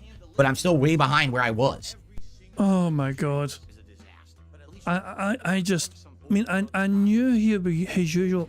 This is not his usual begging. This is a very strange, preemptive kind of, you know, laying down the law from Phil here. He knows yesterday was fucking great for him, right? He's aware how good yesterday was for him, but I think he's concerned that his own audience might think, oh, Phil's going to be okay for a while because he was given such great support the other day, and this is Phil trying to fucking let him know, no, you dumb deadheads. Just because I got amazing support this fucking day does not mean you guys can fucking hold back on not giving me similar kind of support in the future. I need that money now, I do, to pay my bills, to make my channel good again, and to afford more Hawaiian barbecue and Korean barbecue. And that's why things are tough and rough right now and tight, and it sucks, you know? I don't like that. Things are tough and rough and tight right now. Phil, if things are tough and rough and tight right now, you would cut back on, I don't know, dining out every week with your fucking wife. You don't need to fucking have a fucking, you know, DoorDash or a restaurant experience once a fucking week. To me, that is not a normal thing for couples to do that are going through tight times financially. Jesus Christ, Phil. Also, and don't even get me fucking started on, you know what, WWE fucking champions. Don't even get me started in that shit. Ah, for God's sake. Yeah, but times are so tight right now, guys. He had to eat off paper plates the other day, although that was because the dishwasher's broke and they cannot be arsed to fucking use normal plates and wash dishes manually. They are that fucking lazy. I like having that flexibility. Last year, things were getting much better by the end of the year. Basically when Street Fighter 6 hit last year, it was going really, really good. And, you know, by the end of the year, things were looking up. Like, wow, this next year could be great. Maybe I can finally do some upgrades to equipment. I can do this and that. And then immediately in January, the fake memberships hit. And it's like, well... They were not fake. Also, what were you going to upgrade, Phil? What were you actually going to fucking upgrade? Go on, Phil. Give us your fucking take on what you're going to upgrade. Or are we just going to get a new PC? A very expensive, brand new fucking PC for your Density fucking fund. You know, what are you going to do now? I mean, who knew this exploit even existed or could be this bad? And what's happened is a lot of people gravitated away from the channel during the RPG stuff. So now, I'm doing what you guys want. It would absolutely be great if you could support the channel in some way, notably becoming a member if you were one previously and you're not anymore. You're not going to get a free gifted membership, all right? When these trolls come in and try to do it now, I ban them. That way they don't have the channel anymore. So, those days are over. It would be great if you could support the channel with a legit membership, or if you're a supporter of this channel and you like the content and you like the changes I'm making because I'm listening to feedback and trying to play the stuff you guys want, gifted memberships, legit gifted memberships, that is, would be absolutely appreciated. Okay? So please consider it. Those would be two great ways to help out the channel. Of course, there's many other ways as well that we talk about every day, but the memberships right now would be amazing, and I really would, it would be very helpful if I could get back to the level that I was at before all this nonsense. Like I said, back in December, we were over 800 members and climbing. It was going an upward trend, and it was only when this... That was not organic growth, you dumb son of a bitch. That was fucking inflated artificial growth because of member bombs from your fucking deadhead whales. Oh my god. Little piggy just will never understand. Ah, god damn. Look, I'm not one to encourage troll tipping Phil, okay? But if the Argentinian member bombs actually hurt him this badly, then I'm half tempted to say, keep fucking doing it. But I don't think it would work as well. I don't know. I don't think it would be as effective anymore. I don't know. I have a feeling it wouldn't be as effective now as it was back then. I don't know. But yeah, people are saying it's gonna be a good thumbnail as well. It could be, yeah. It's like it's a partial corner demon. It looks like, yeah. Let me see what I can do with this particular face. The face of the fucking begging grifter. I don't know, man. I don't know. I don't know why. I was looking forward to Bingo as well, but then I forgot how much of a piece of shit this prick is, and the fucking image went a bit weird because of the microphone cut off him as well. Give me a second. I'll still throw it my members Discord, of course, and they can do whatever they want with that. In fact, I might actually throw in the original image just in case they want to have the microphone included. For goodness sake, let's get on with the bingo. Let's crack on with the show. Exploit was found and abused that basically this channel got hurt so badly. All right, so please consider helping this channel with a membership if you could. Okay? Nope. Cool. All right. So that's that. That's the update on that because people have been asking. So there you go. Let's talk about the schedule. Do you guys know what's going on? All right. So Fuck that. I'm going 1.5. Just the fucking schedule talks all the fucking. Oh god, no. today it's React Day. And what that means is that we do no gameplay today. Instead, today we sit back and relax and watch clips from all over the internet, or we hang out and watch retro gameplay throughs, okay? So right after this podcast ends, we're all going to head over to DSP Reacts, and it's going to be DSP versus the internet, the weekly clip show. Always a good time, good variety of stuff submitted usually, and I think it's going to be a good one that we can hang out and enjoy. So I hope you'll join me over there if you can. Tonight at 6:45 p.m. Pacific time on my late stream over on the DSP Throwback channel, it's going to be me reacting to The Walking Dead, the Telltale series, Season 1, Episode 1. I know that's like a huge mouthful, because at first it was just The Walking Dead game, but then they made multiple seasons, and then there's multiple episodes of each season. And then they made other Walking Dead games, so you have to clarify, oh, it's the Telltale series, so people know that it's the narrative-based game. It's like, oh my god, now it's such a fucking mouthful. You don't even know, what's what.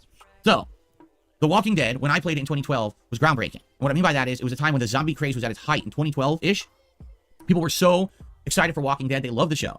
They loved everything around it, okay? And it wasn't like today, where there's 10 spin-off shows and other shit. It was just, at that time, coming to the height of its popularity on TV. And so, it was really cool that people wanted something interactive in the Walking Dead universe like that. And the Telltale series allowed you to make some interesting, hard, critical, moral choices regarding a cast of characters trying to survive in this zombie apocalypse. Completely new characters from the TV show. It wasn't anyone who was like, oh, it's the story of Rick and the survivors. It was completely different, and that was cool. It was refreshing and new to see other characters in this setting. And so it was really, really well done. And I remember, as I went through that season, it got more tense, and certain characters would die or disappear from it and then come back later, and all this crazy shit going on. And I remember at the end, one of the most emotional times I've ever had in gaming. It was probably the first time in my entire 4 years there that I was doing gameplay on YouTube. It was the first time that I legit teared up at a video game because it was so emotional. It really was like super duper emotional for me to finish that game. Who fucking cares? So people remember the playthrough as a very meaningful one. And when we were doing the Heavy Rain retro react, people kept asking me during the Heavy Rain would I do The Walking Dead, because that's the other narrative-based game that always stands out and people remember. People didn't keep fucking asking you that. I mean, one person brought that fucking shit up and you thought, that's a good idea. People kept fucking asking me. Nah, people want you to fucking keep playing Billy. But you're like, Billy's not working because people aren't giving me fucking money. And plus the trolls and detractors are ruining the fucking poll. So, you're going to go back to Red Dead Redemption 1 instead. And that was when the fucking poll as well. And then you thought, nah, the detractors and trolls are ruining the fucking poll again. They're trying to ruin my fucking throwback stuff. So I'm just going to fucking decide and say everyone wants this instead.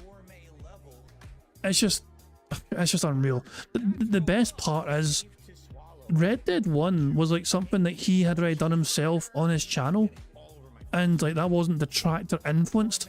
Like he started that on his own channel, and all the fucking trolls and detractors were doing was asking him to continue it. And Phil's like, no, the trolls and detractors are having a say, and they're voting and they're ruining the fucking poll, and they're trying to hurt my business. Phil, if you don't get support for it, isn't that on you? Like, the trolls didn't pick the fucking thing for you to fucking do. You started it in the fucking first place. So, that was of your own doing. I don't know, it's so dumb. It's so fucking inanely stupid. And I was like, well, I would definitely consider it. But I didn't want to do it immediately after because that's like narrative-based game and then another narrative-based game. Well, we tried Bully last week, and honestly, Bully did not work at all. Okay, Bully... Oh, Phil said honestly, so that counts. Burger? There we go. A strong-looking card so far. No bingos as of yet, but still a strong card. It ended up being kind of played out after like an hour. It got boring. It wasn't as interesting to watch as we thought it would be. And even now, the videos on DSP Throwback didn't even get barely any views. Like, basically, you can tell people watch the first part and like, oh, Bully. And then they watch the next part, they're like, oh, Bully. Isn't that the same for every single one of your shitey fucking videos on the Throwback channel, though? Go on, Phil. Surprise me. Fucking surprise me. Let's see. Let's go to the videos here. What the fuck is this shit? There's some reactions crap. Billy 273 views. He is getting more views for Billy than he is for Red Dead Redemption. He's also getting more views for Billy than he is for Final Fantasy. He's getting more views for Billy. Yeah. Even some of the Heavy Rain stuff. Well, the Heavy Rain stuff was probably more popular, of course. Not all of it, though. But yeah, Billy was getting like decent views compared to the other shit he was uploading on that channel. Oh, for God's sake. I don't know. And here's a fucking 3 videos from Phil's React crap. Oh, hold on. Hold on, 2 seconds. Isn't there something here? Okay, as promised, I'm starting Fallout. Hold on. I'm starting Fallout 3 today. Have you guys seen this shit, by the way?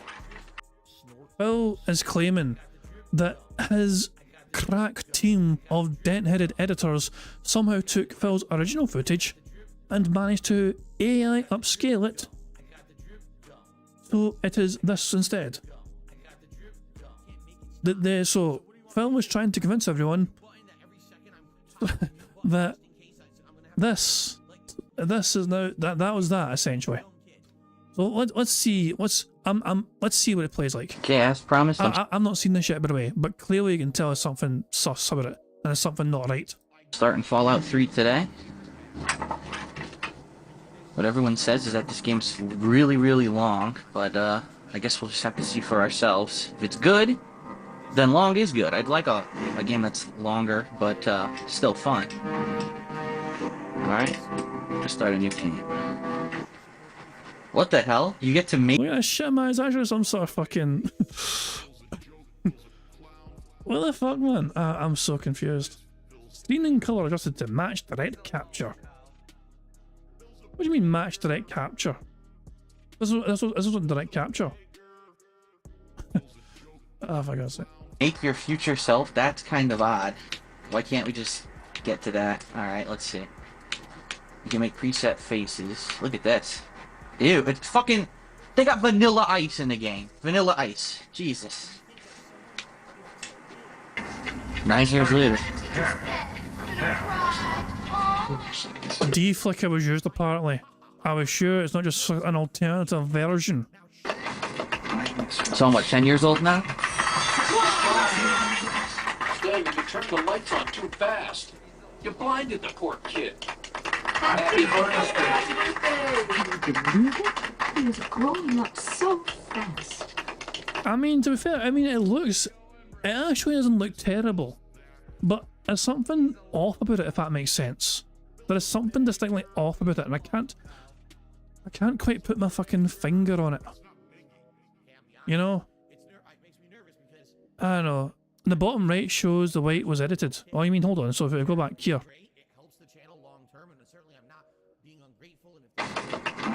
So I'm what, 10 years old now? Where was it edited? I don't know. In the bottom right. Dang, you turned the lights on too fast. You blinded the poor kid. I don't know. To me, there's something off. See where the clip cut in the bottom right corner. Did it cut? Let's see. Did it cut?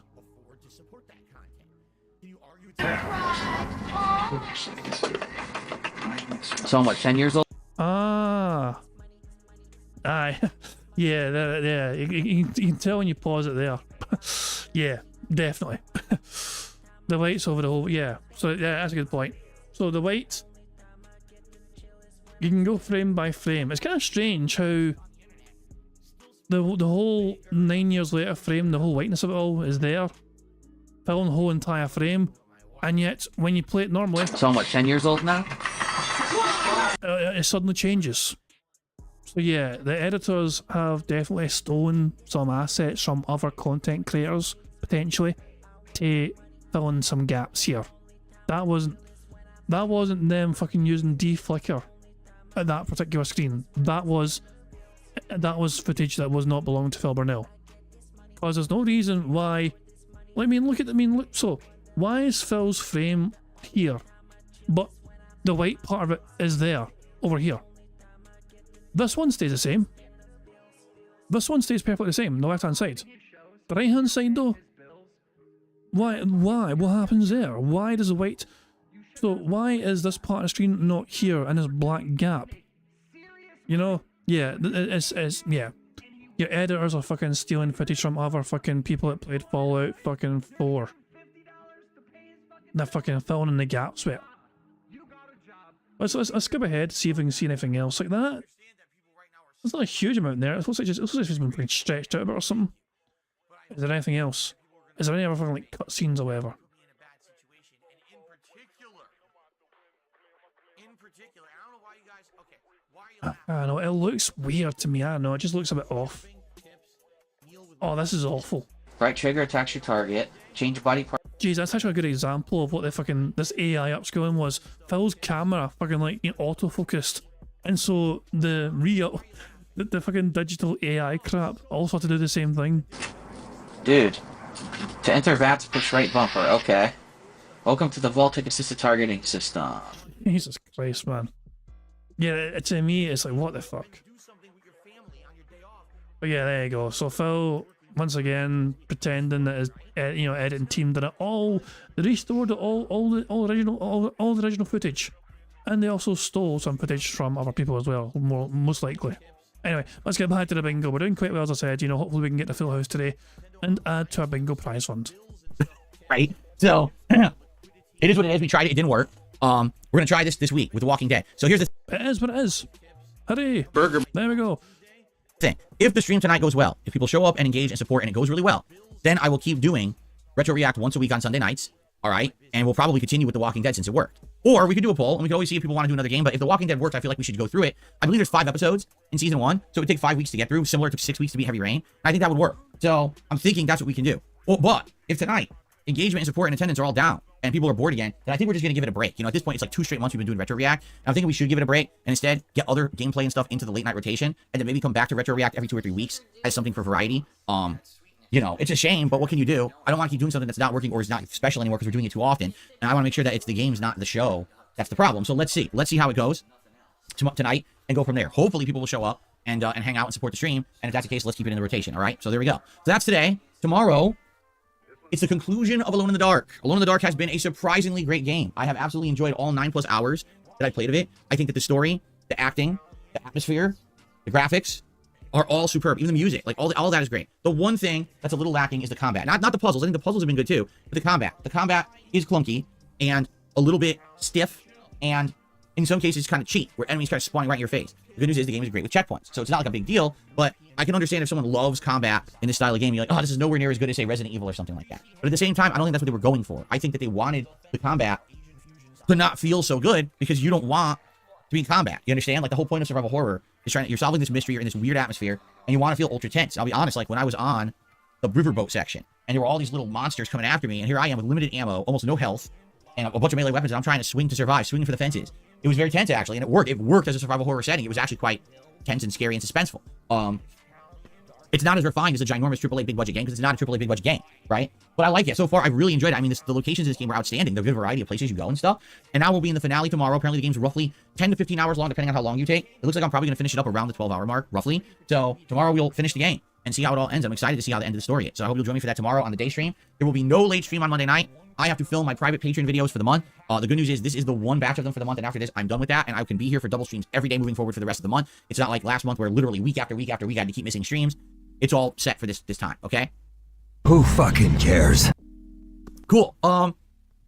Now, Tuesday, I come back full force with a full day of streaming, and Tuesday, it's going to be Helldivers 2. Did I say it was going to be Helldivers 2? We could do either order, because here's the thing. The 2-day streams coming up will either be Helldivers 2 or Elden Ring. I can play either game.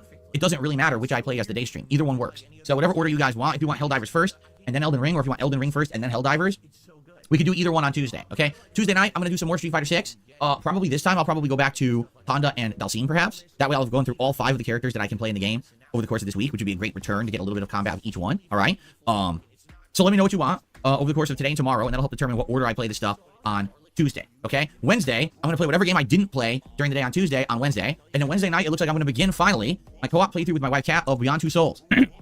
We'll be here for about 2 hours, starting the game up on my PS5. It's actually the PS4 version. Wait, did Phil... Hold on, Wednesday? I thought he was off on Wednesday, or is he talking about next week? I could have sworn he was off on Wednesday for his fucking anniversary. Is he talking about this coming Wednesday? That he claimed he was off because or because it changed. Oh, that's what it was. Cat's work schedule changed, so instead it's business as usual essentially. Okay, I see. Did Phil mention that and I just fucking blanked out? I just fucking... I don't know. But there you go. Phil is now fucking doing a special Cats on Stream, so give me money stream on Wednesday, right before his day off. Wonder how long she'll fucking last this time. Version, but it runs on PS5 and apparently runs pretty well. She's going to be making the decision. She'll be controlling the narrative. I'll be here to help commentate, to run the stream, to perhaps make some decisions when it comes to the spiritual person in the game who is like attached to the main character. But it's going to be fun. Number one, I haven't seen this game since it came out. It came out in 2012. So it's been, 12 years since I saw the playthrough. Or was it either 2012 or 2013? It's been 11 or 12 years. It's been a long ass time. And I've never watched a playthrough of this before. So I've only done my own playthrough that long ago. I'm sure there's tons of the game I'm not going to remember, okay? She's never played it. She's never seen it. This will be her first exposure to the game ever. And she loves these Quantic Dream style games, so she's excited to play this one. So we will start that co-op playthrough on Wednesday night. I hope that you guys, if you can make it, will come join us. It should be a fun thing. It's probably something we'll do maybe once a week moving forward. It really depends on timing. And right now her work schedule is a little weird and all over the place. So we're kind of uncertain what's going to happen with her work schedule. But basically we'll see. We'll see how it goes. And I'll let you know. All right. But we're starting Wednesday night. And that's the streaming week. So I am here all the way through Wednesday. Thursday will be our day off for this week. And now when we turn on Friday, basically, like I said, what we can do for day streams, we can alternate between Elden Ring and Helldivers 2. And then night streams can be Street Fighter, but we kind of are going to need something else for the night streams, right? So that's kind of where we're a little uncertain. What should be alternated here with Street Fighter for night streams? And that's what we got to look into. Do we want to go to Game Pass? Do we want to look at PS Plus? Are there games that I skipped that you guys would be interested in seeing me play? I totally remember that during this time period of 2 to 2.5 months of major RPGs nonstop, people kept bringing up suggested games. Why don't you play this game? Will you play this game? This game? I was like, guys, I can't play any games. I can't. I have to be focusing on the games we're playing to finish them. I finished them, but now that I finished them, I can't remember what the other games were. All right? So that's what I mean. Like, I'm going to need your help over the course of this week to remember some of these games and alternate that with like fighting games and stuff at night. Okay? So please let me know. I need your input. I'm sure people will be coming by now and suggesting stuff, and that'll be great. Please, whatever you can suggest is greatly appreciated. Okay? Cool. All right. So that's the gaming schedule for now.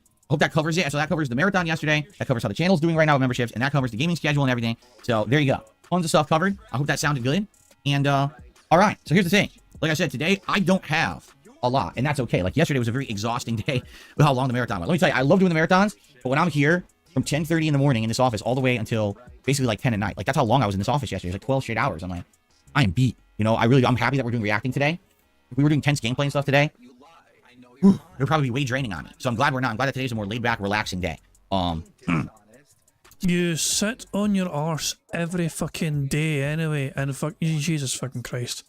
Oh, Joe Badger, I've already got fun ticked off. It doesn't look like it's ticked off, I know, because that bottom right square is a bit fucking like bright. Burger. But Burger. We have it ticked off already, so don't worry about Joe Badger. We've got it ticked off already. Choose enemy for shouting out, but yes, it is ticked off. It's just kind of hard to see because the particular artwork is mainly white for that square. Yeah, but only 1, 2, 3, 4. We're 8. Well, hold on. 1, 2, 3, 4, 5. We are 7 away from a full house. So yeah, fingers crossed we can get a full house today. And but Phil hasn't got much to talk about. I wonder if he's going to do suggestion box. I wonder if he's going to do Q&A. I wonder if he's just going to start gameplay straight away. Aye, fucking right. So we just go right to shout outs, or if you guys want to do some suggestion box, I'm down for that. But we can't do too much of it. Let's see here. What will I do? Who fucking knows? As you can see, I'm beat. Like I'm very exhausted. Who fucking cares? Yesterday. I'm gonna hit the refresh button. And I mean that. Like every day I feel like it's the best day of my life. Bruh. I gotta try to find where we stopped. I don't remember where we stopped. Every single day. I love my life. I have so much fun. Okay, so I think it's a suggestion box. I think he's doing a suggestion box thing right now. we did this one. We definitely did. I'm trying to find where we had left off. Oh God. Go on, give him more things to say. No, I can't do that because reasons for. Go on, Phil. I love my life. I have so much fun. Every single day. I love my life. I have so much fun. Everyone hates me. I'm just gonna say this: if you're gonna do suggestions in the suggestion box, do suggestions one at a time. Too many people now. It's just like 17 paragraphs. I'm never. If I start this, I won't even get through it today. Seriously, like if I start this guy's suggestion, it's like 1, 2, 3, 4, 5, 6, 7, 8, 9 paragraphs. Phil, isn't that I would rather have somebody fucking have everything in one post dealing with it than have it all split up into like tons of different fucking posts. You know, personally, that's what I would prefer. Because, like, you know, why is it okay for OP Boone to put multiple suggestions in one comment, in one post, but not other people? It's a suggestion box. It's not an essay box. It's not write me a fucking book report box. It's just leave a little suggestion of improvement. This is like a laundry list of things. I'm not going to get through this. Like this. Phil, but you need that much help. There is that much that is wrong with you and your channel that you need all that help to fucking be better. This is actually a waste of time because if I start, like I said, I mean, we're already at 11:56. You know, I would probably take like 20 minutes to do suggestion box. I can't even get through this guy's post in 20 minutes.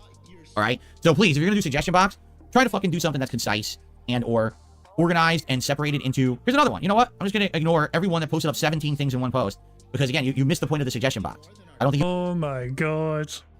Oh my god. Guys, please give me feedback into how I can make my channel more successful. Receives feedback. Stop giving me so much feedback. That's not the point of a feedback tool. Understand what it is. It's not the bitch box where you literally list 5,000 things in a row. You have to, I'm not even kidding. There's 2 posts in a row like this from 2 completely different people. It's like 1, 2, 3, 4, 5, 6, 7, 8, 9, 10, 11, 12. It's like I would have to spend the entire podcast going through the post. So I'm not going to do that. Instead, post concise things. Take the one big suggestion you think could improve things and post it up as a post, and I can go through them and it's digestible. There's my suggestion for you. All right, how about this one? Here's one. That's a nice quick one. You ready? Try to learn to use OBS a bit better. It's annoying when you struggle to change scenes and you want to do close-ups or when you're changing to gameplay. If you set up scenes for each of those instead of moving sources around the canvas, it's better and faster in the long term. It's a good idea to clean up sources in OBS so you can find things faster. Like, well, that is a fucking that suggestion there. How is he going to fucking try and pig-explain his way out of not bothering to learn OBS any fucking better?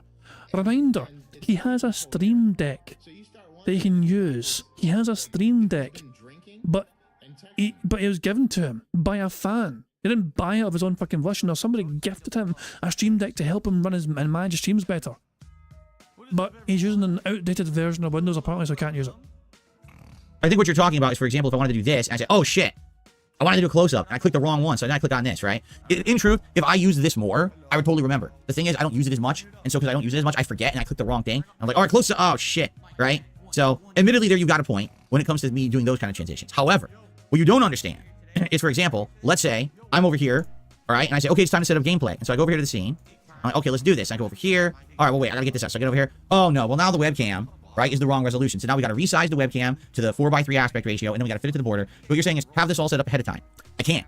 This webcam is limited. This is not what you think. This is not some like high-end device. It's a webcam that can only be broadcast in one resolution at a time. You can't even set it up to be multiple resolutions in different windows. It doesn't work. When you change the webcam in one window, it changes it in all webcam or all windows at once. So really, what you see moving around is me trying to figure out where does the webcam go every game, because every game is different, right? Every game has a completely different heads-up display. And because of that, I have to move the webcam here or here or here, resize it on the fly, etc., dependent on that heads-up display. Now, once I've played the game once or twice, right, then usually it's easy to figure out. What you're suggesting is have a different scene set up for each game. Yes, I could do that. That is they're just wanting you to fucking better understand OBS, the fucking tool and software you use every single day for your fucking business. The fact that, you know, it's not just that fucking, oh, we're fucking going to gameplay and you fucking do a shit and that shit. No, it's not just that. Oh my god, you are such a fucking bumbling fucking buffoon. I can't learn OBS better because new games have different layouts and heads-up displays. That's Phil's reason as to why I should not bother to learn OBS better after all. Absolutely correct. That's something that I just never done. I could have, okay, this is my Street Fighter screen, right? This is my Elden Ring screen. This is my podcast screen, and they're all set up separate, right? This podcast screen is separate, and this is its own thing. The only thing I do is I change this for the Level 1 podcast or for Ask the King, or excuse me, the Daily Wrap. I'll change the border. Outside of that, the screen is pretty much set up one way for everything. The problem really is the webcam. It's limited, and I wish that I didn't have to do it that way. I would have loved to have it pre-set up so that I could just go between scenes and immediately just go right into gameplay, but I can't because this webcam needs to be manually adjusted. There's no way to do what you're suggesting. Now, if other people have figured out ways to do it, it's likely because they don't have this webcam. They probably have a better device that actually can change resolutions when you go to different scenes in OBS. This one... A better device. This webcam was gifted to him for free, and he is bitching about it not being as good as other people's fucking webcams. Doesn't do that. It just stays locked at that same resolution. So fair enough when it comes to learning better OBS. For me, it's literally because I just don't use it as much. Like how often these days do I say no? Right? I don't use this as much. I used to use this a lot more. I'm not using it as much anymore. But when I was using it a lot, I actually was doing it more often. I wasn't screwing it up. So, but that's a valid suggestion, and I appreciate it. You know, maybe one day when I get a new PC and I'm completely setting up from scratch, I'll start setting up tons of these extra screens, like for each style of game. Like definitely for Street Fighter, I could have it set up so that, you know, the border is a certain size and is already there established, and all I gotta do is move the webcam. That would probably be a big help, because every time I do Street Fighter now, I gotta resize the border, resize the webcam, do it all. So fair enough. Excuse me. For the level 1 podcast, get some background music, not the pre-stream music, to help on dead air segments like getting up to close the window or turn off the fan or go to the bathroom, Q&A, looking for questions in chat. If you remember, what I'm doing now... This suggestion was probably before you fucking discovered the goddamn pause button on OBS, Phil. Bear that in mind. Now is I have the pause feature, and again, these are suggestions from a month ago. In the last month, I've implemented this new pause feature where I can do this. By the way, so if it goes on stream, I've paused the video to implement, to show people when I pause and unpause. Ready? Okay, I'm gonna unpause and scare people. And I can do this. See? It's a pause feature where I can pause recording and resume. So now, if something really annoying is going on, I gotta get up. Let's say I gotta blow my nose, or I gotta close the window because the landscapers are coming by. I can pause the video. Now, admittedly, for those live on stream, it's gonna be a momentary pause. But what's the point of playing music for like 10, 15 seconds just to come right back? I think that's a little silly. But for extended things, yes. And by the way, also, someone made the suggestion: why don't you have like an overlay that'll say like, oh, on a quick break or whatever? Like for example, today I'm gonna finish. Well, today's a bad example because today's the reaction. Oh, I've got that kind of overlay. Like I have a BRB screen. It looks like this. And then I'm back. Yeah, I have a BRB screen. Why don't you have that, Phil? I thought you were a professional style content creator. Right? But let's say on a normal day, I finish the podcast and I say, okay, I'm gonna go on a brief break to use the bathroom. When we come back, we'll start with the game. So I can put an overlay up that just says on break, right? So I'm gonna do that. I have it too. I just haven't put it into the stuff yet. I have to get it in, and that way I'll just have a little overlay that's like on break. So you guys will know that I'm away for a minute and then I'm coming right back. Okay? Cool. Make Q&A be a part of the podcast less often, or have your staff select questions ahead of time. Staff? Have your staff. Have your staff. Oh my god. The unpaid dent terms, you mean? Oh my god, the staff. Have your cohorts, your staff, your allies.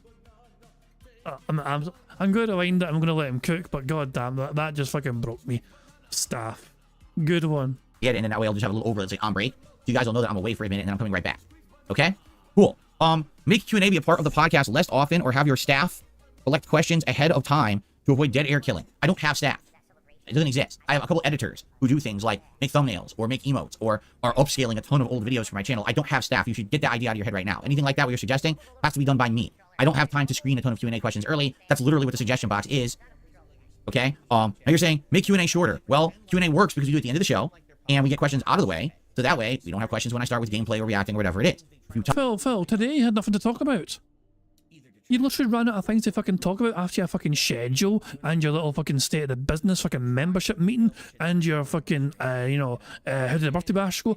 You ran out of things to talk about. In theory, you could have fucking started gameplay now, but you're looking and clawing for things to fucking talk about to fucking drag out the podcast even fucking longer. Tell me to just cut it out or make it shorter. All those questions are undoubtedly going to hit me when I start with the content after. So instead of reiterating what everyone says, actually justify what you're saying. Explain to me why it would be better to have everyone asking me those questions when I start playing the game or when I start reacting rather than during the podcast. Because my intention is that that's the point of the podcast, get everything out of the way before we start with what's supposed to be the meat of the content. Right? Rebrand your channel if the podcast is the main focus of your channel. The podcast is not the main focus of my channel. Change tip rewards because they're overplayed by now. That, I'll agree with you. When we started with tip rewards many years ago, it was a joke. Like, it was, oh, raise a certain amount, I'll put on the vest. And the vest was a meme. And the meme persisted for months and months. And then after the meme ran out, I was like, we'll still have it, it's just not a big deal. But then people... I thought the vest was a symbol against the fucking haters and trolls and all that shit. And I thought, I still remember to this day, when Phil started wearing the vest in the first place, Phil's like, we can't do this too often, guys. It'll not be as special anymore. It won't be as meaningful. We got to this once in a while, but we can't do the vest every day. And then all of a sudden people were like, yeah, Phil, have money, put on the vest. And the vest streak was born. And all of a sudden, Phil didn't mind putting it on every single fucking day, as long as he got that fucking money.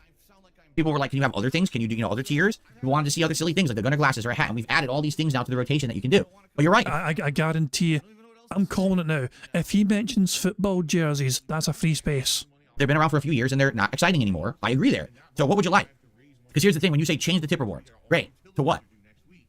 That's like going into, again, I know I do food analogies a lot. You go into Subway and you say, man, I really just don't like your sweet onion chicken teriyaki. Get rid of it. And then they say, okay, well, what should we serve instead? Like, I don't know. So your suggestion is a waste of time. If you want me to change something, that's fine, but change it to what? What's the replacement that you think would work? That's the input I need. Not just change something, but change it to what? So you give me half a suggestion. Come back and give me the other half of the suggestion, and then we'll consider it seriously, but that's a half suggestion. He kept his fucking suggestion concise per your request and instructions. Do 3 shorter streams a day. 1 for the podcast, 1 for a game, and 1 for game 2. That's literally what I do. Basically, I start the stream and we do the whole podcast segment. I take a break. That could be considered the end of the first stream. Then I come back and we do a whole gameplay segment. Then we take an extended break so I have time to have dinner and spend some time with my wife or maybe do some chores. And then I come back for a night stream. Like, that's exactly what I do. I don't know about the suggestion box, man. Somebody suggested, like, do 3 segments. I do 3 streams, 3 segments. That's exactly what I do. Reduce your webcam space on screen. You only need to show your face for reactions. The Pac-Man ghost or blame it on the lag lamps are distracting and mess with your bitrate for nothing. That's the absolute first time that I've heard that one. Most people have told me they like the setup. They like the backgrounds, right? What do you guys, I'm curious, for those of you who are in the chat, what do you think about that one? Do you guys think that we're in a situation where the camera is a problem? Right? Does anyone think that? I don't know.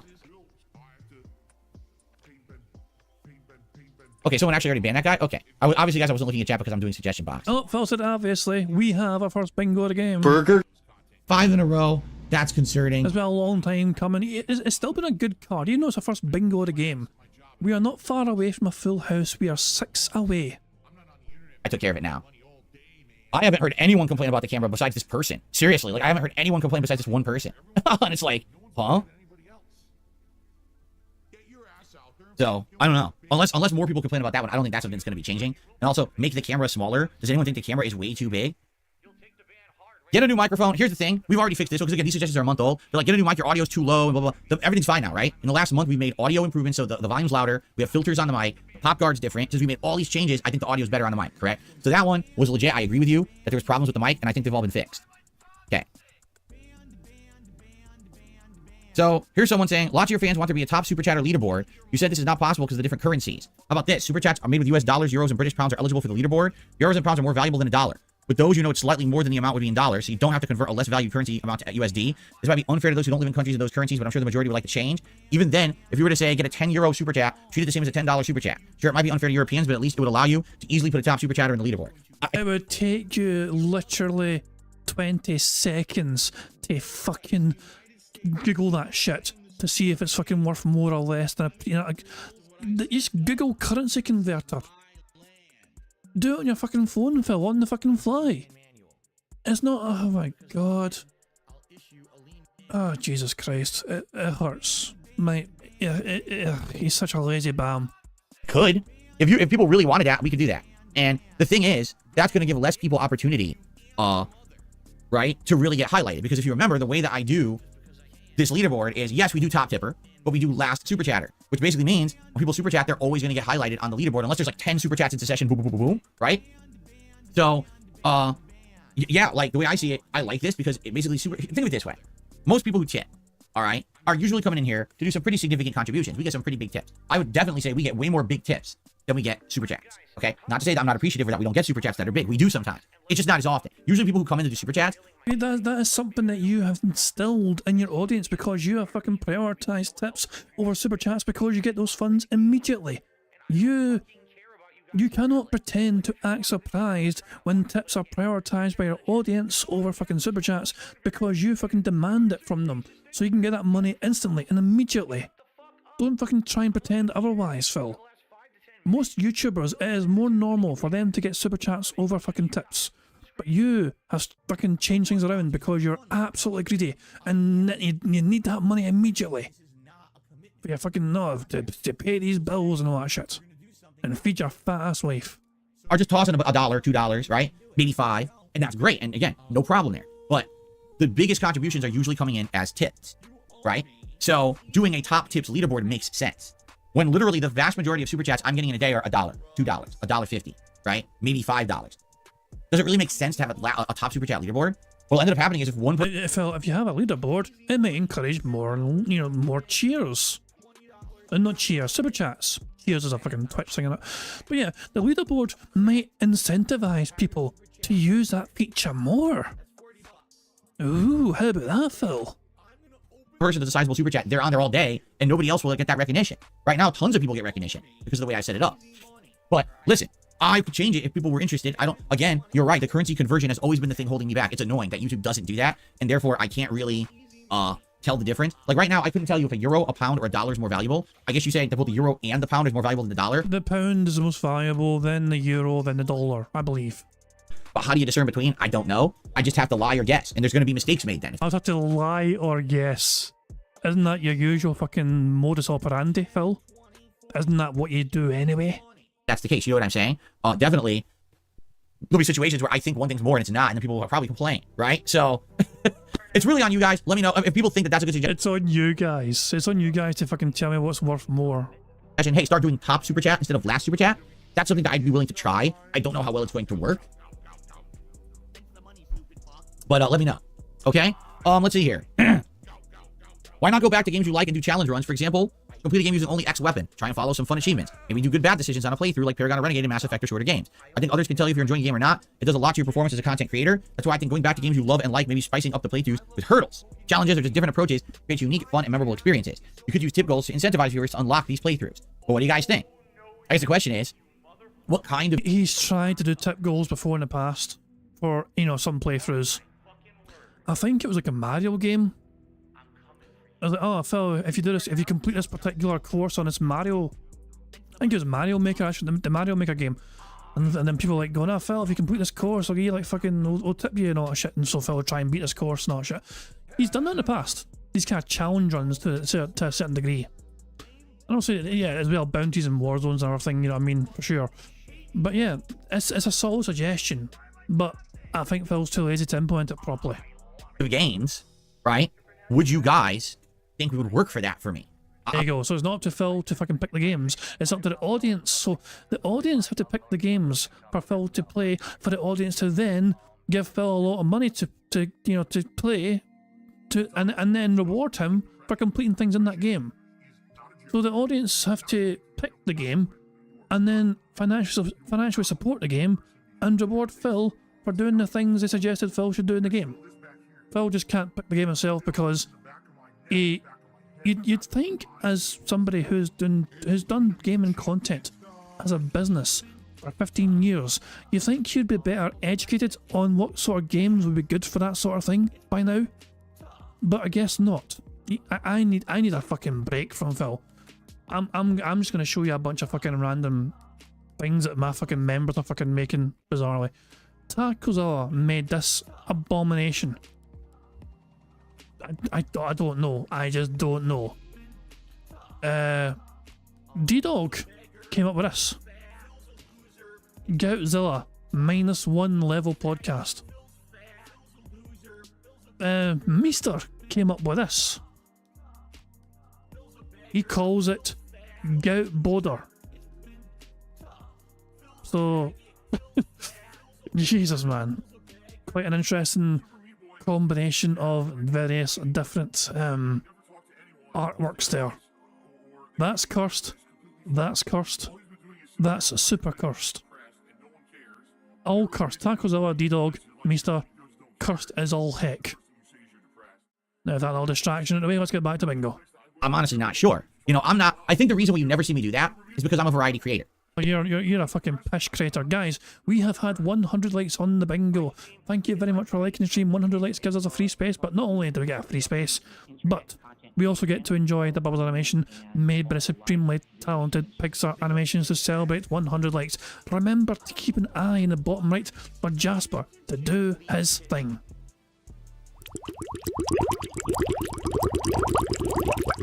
Welcome up, Jasper.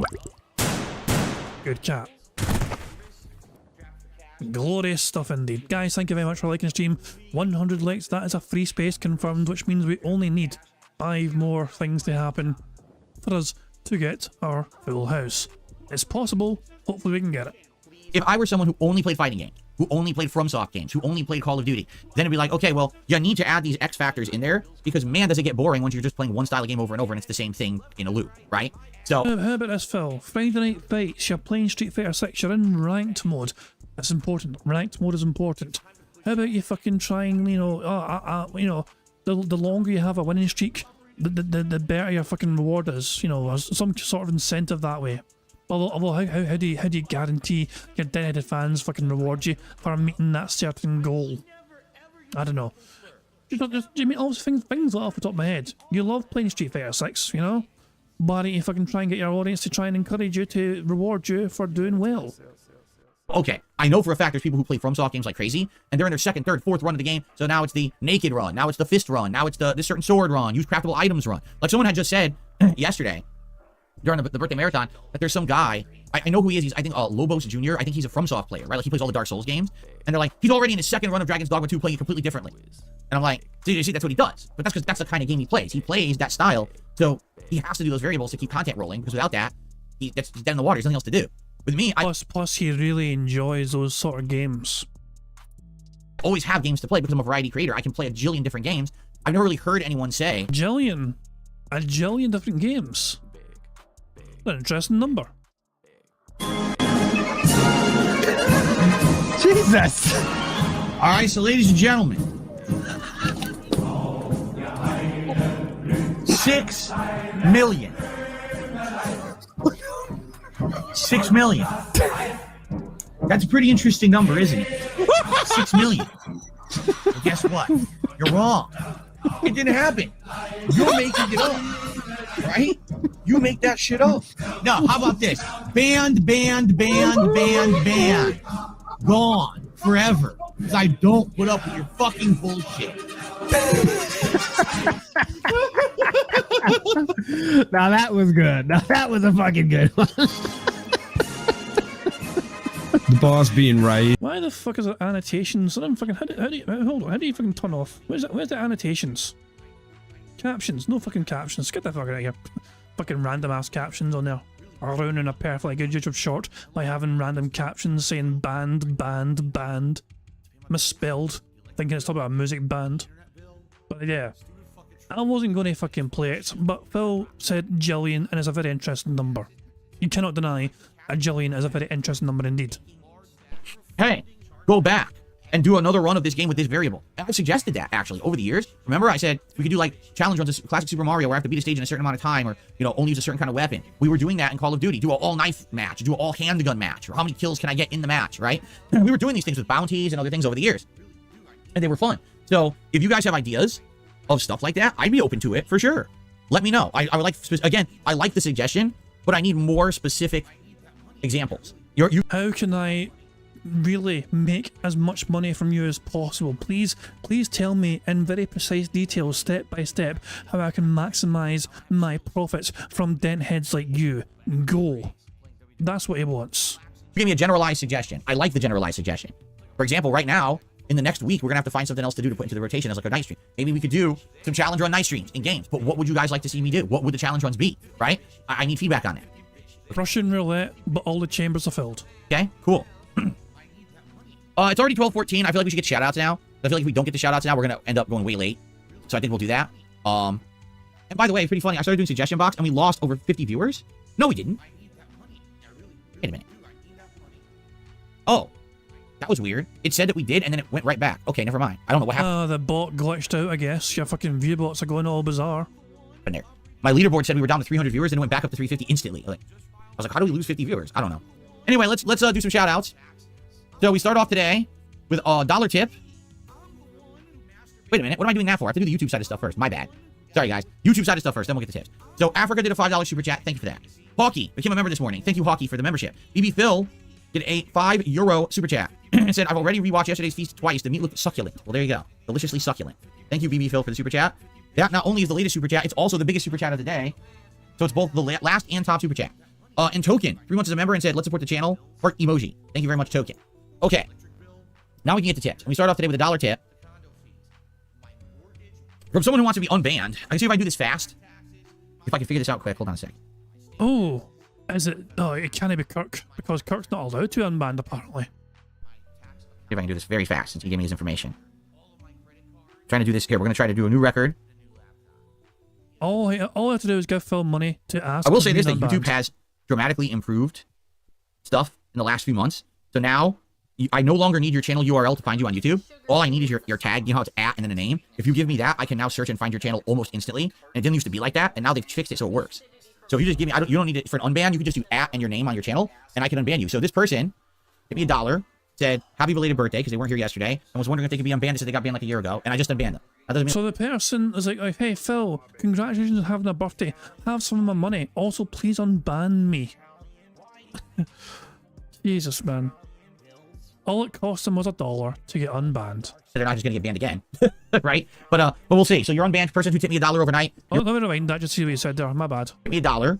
Said happy belated birthday because they weren't here yesterday and was wondering if they could be unbanned. They said they got banned like a year ago, and I just unbanned them. That doesn't mean they're not just gonna get banned again, right? But we'll see. So you're unbanned person who tipped me $1 overnight. You're unbanned. Welcome back to the channel. Please behave. I received a $50 tip from Lisa Lou. It says, let's keep your birthday weekend going. Well, thank you so much, Lisa Lou. An incredibly generous $50 tip here on the podcast. Much appreciated. Let's get that up on the leaderboard. I would like to say... Oh my dog! What's up? Thank you very much to Kel Denson for the super chat. It says, pay up, King Jad. You'll be free to chat again. Oh, fuck, nah, I'm not fucking giving Phil a goddamn fucking penny. Even watching this fucking live stream, I've got my fucking ad blocker fucking running full capacity. He's not getting a fucking penny from me if I can fucking help it. God damn. Ah, Jesus, yeah, I got banned in Phil's chat when Phil started doing shit on YouTube and I said hello in there. Apparently I was recognised by a moderator and I got shadow banned without warning at all or anything. My ass got banned. To those who came by the podcast yesterday and hung out and supported, thank you so much. Many people were there, were like regulars, and that was very nice. You know, some people just came by who I haven't seen in a while and said hello, happy birthday, and dropped a contribution. I was like, wow, thank you so very much for that. And Lisa Lou, you weren't there yesterday, but you're here today, so thank you so much. Cool. So now guess what? It's Gunner Glasses time already. Excellent. I agree. It was a very good time. All day. It was a nice, relaxed atmosphere. It was very fun, right? No pressure. Everyone seemed to enjoy certain segments. So it was good. I like that. I like that we just had a more laid-back stream. I like those kind of streams. I would quite like streams as well. If I was given $670 fucking dollars in tips and all that shit, yeah, I'd be feeling quite chuffed fucking bits as well with such a stream like that. Not that I'm fucking trying to hint or anything, you know what I mean? I'm no fucking needing that sort of, but I think anyone, if they manage to get a fucking sort of contributions on stream, would be feeling chuffed fucking bits. What I don't like is I have also dust on my... Ew, did he just spit in his glasses? Hold on. I like those kind of streams. What I don't like is I have also... Oh, it's just blowing. I've fucking spat in them to try and clean them. Dust on my cloth, because yesterday I wiped down my monitor here, or my laptop screen. I got tons of dust all over this cloth, and I just wiped it all over my glasses like an idiot. Okay. Oh. Still more. Anyway, we have to continue on here. Oh my god. I need to wash my cleaning cloths. You can wash these things, right? Because I think at this point now I've used them for like many months. You need to take better care of your equipment in general. Everything in that fucking little room is dusty as all hell. Your equipment's dusty, your fucking props are dusty, the fucking glasses are dusty, the vests are dusty, the hats are fucking dusty. You know, everything. You don't take care of your equipment. And they're basically kind of dirty. Then you can wash them and then, you know, obviously it'll be better cleaning these glasses. Finally. Okay, now I can see. Okay. I received a $2... Now I can see, because he was blind before, guys. He was basically sort of a blind man before, but I got glasses have now enabled him to see. Thank you, guys, for giving Phil a gift of fucking sight. $1 tip from Baba Bowie. Happy belated birthday. Curious, would you ever bring back segments like Feasting with the King, Exercising with the King, DSP Tries It, etc.? First of all, they're never... Exercising with the King? The only thing Phil fucking exercises is his fucking mouth. Exercising with the fucking King. Today I went on a fucking walk. What was it Phil claimed before? He walked like a mile in like 10 minutes or some push. Something ridiculous like that. It's some sort of bizarre thing. Phil claimed that he fucking like broke the world record for fucking walking or something. He didn't claim it as a world record, but Phil gave a strange distance plus time estimation, which didn't make sense. Of course, you can't forget the fake push-ups, that's right. Never was an Exercising with the King. I don't even know what that means. We never did that before. I don't even know where you heard that. Feasting with the King, we did one yesterday. It was called Feasting with Phil, and it was me eating Korean food. So yes, that will come back periodically during certain events. Like for example, yesterday my wife did not cook, instead we ordered, and then Feasting with Phil returned. DSP Tries It will only come back for special occasions if I have a really good idea, like that Mr. Beast candy bar was a good one to do. Anything else that pops up like that over time, maybe I would do, but it's not going to be something that I consistently do or anything like that. Thank you for the $2 tip. I received another $2 tip, again from Baba Bowie. He says, could you do a Boxing with the King where you train to fight another YouTuber? No, I'm not a complete jackass moron who doesn't have content to put on the internet that anyone enjoys, and I have to do a publicity stunt in order to get people to watch me. I actually have content people like. That's legitimate, positive content. I don't need to pretend to punch someone in the face in order to get any kind of popularity on the internet. So, thanks for the $2 tip. Okay.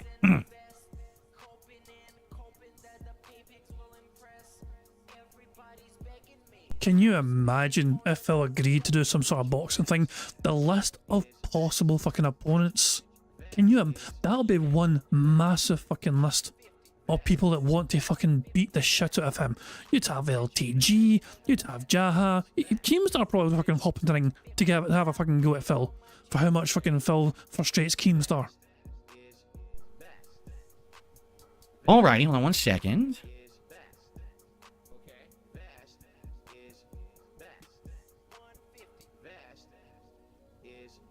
I'm trying to get this to load. It's being a pain. Okay.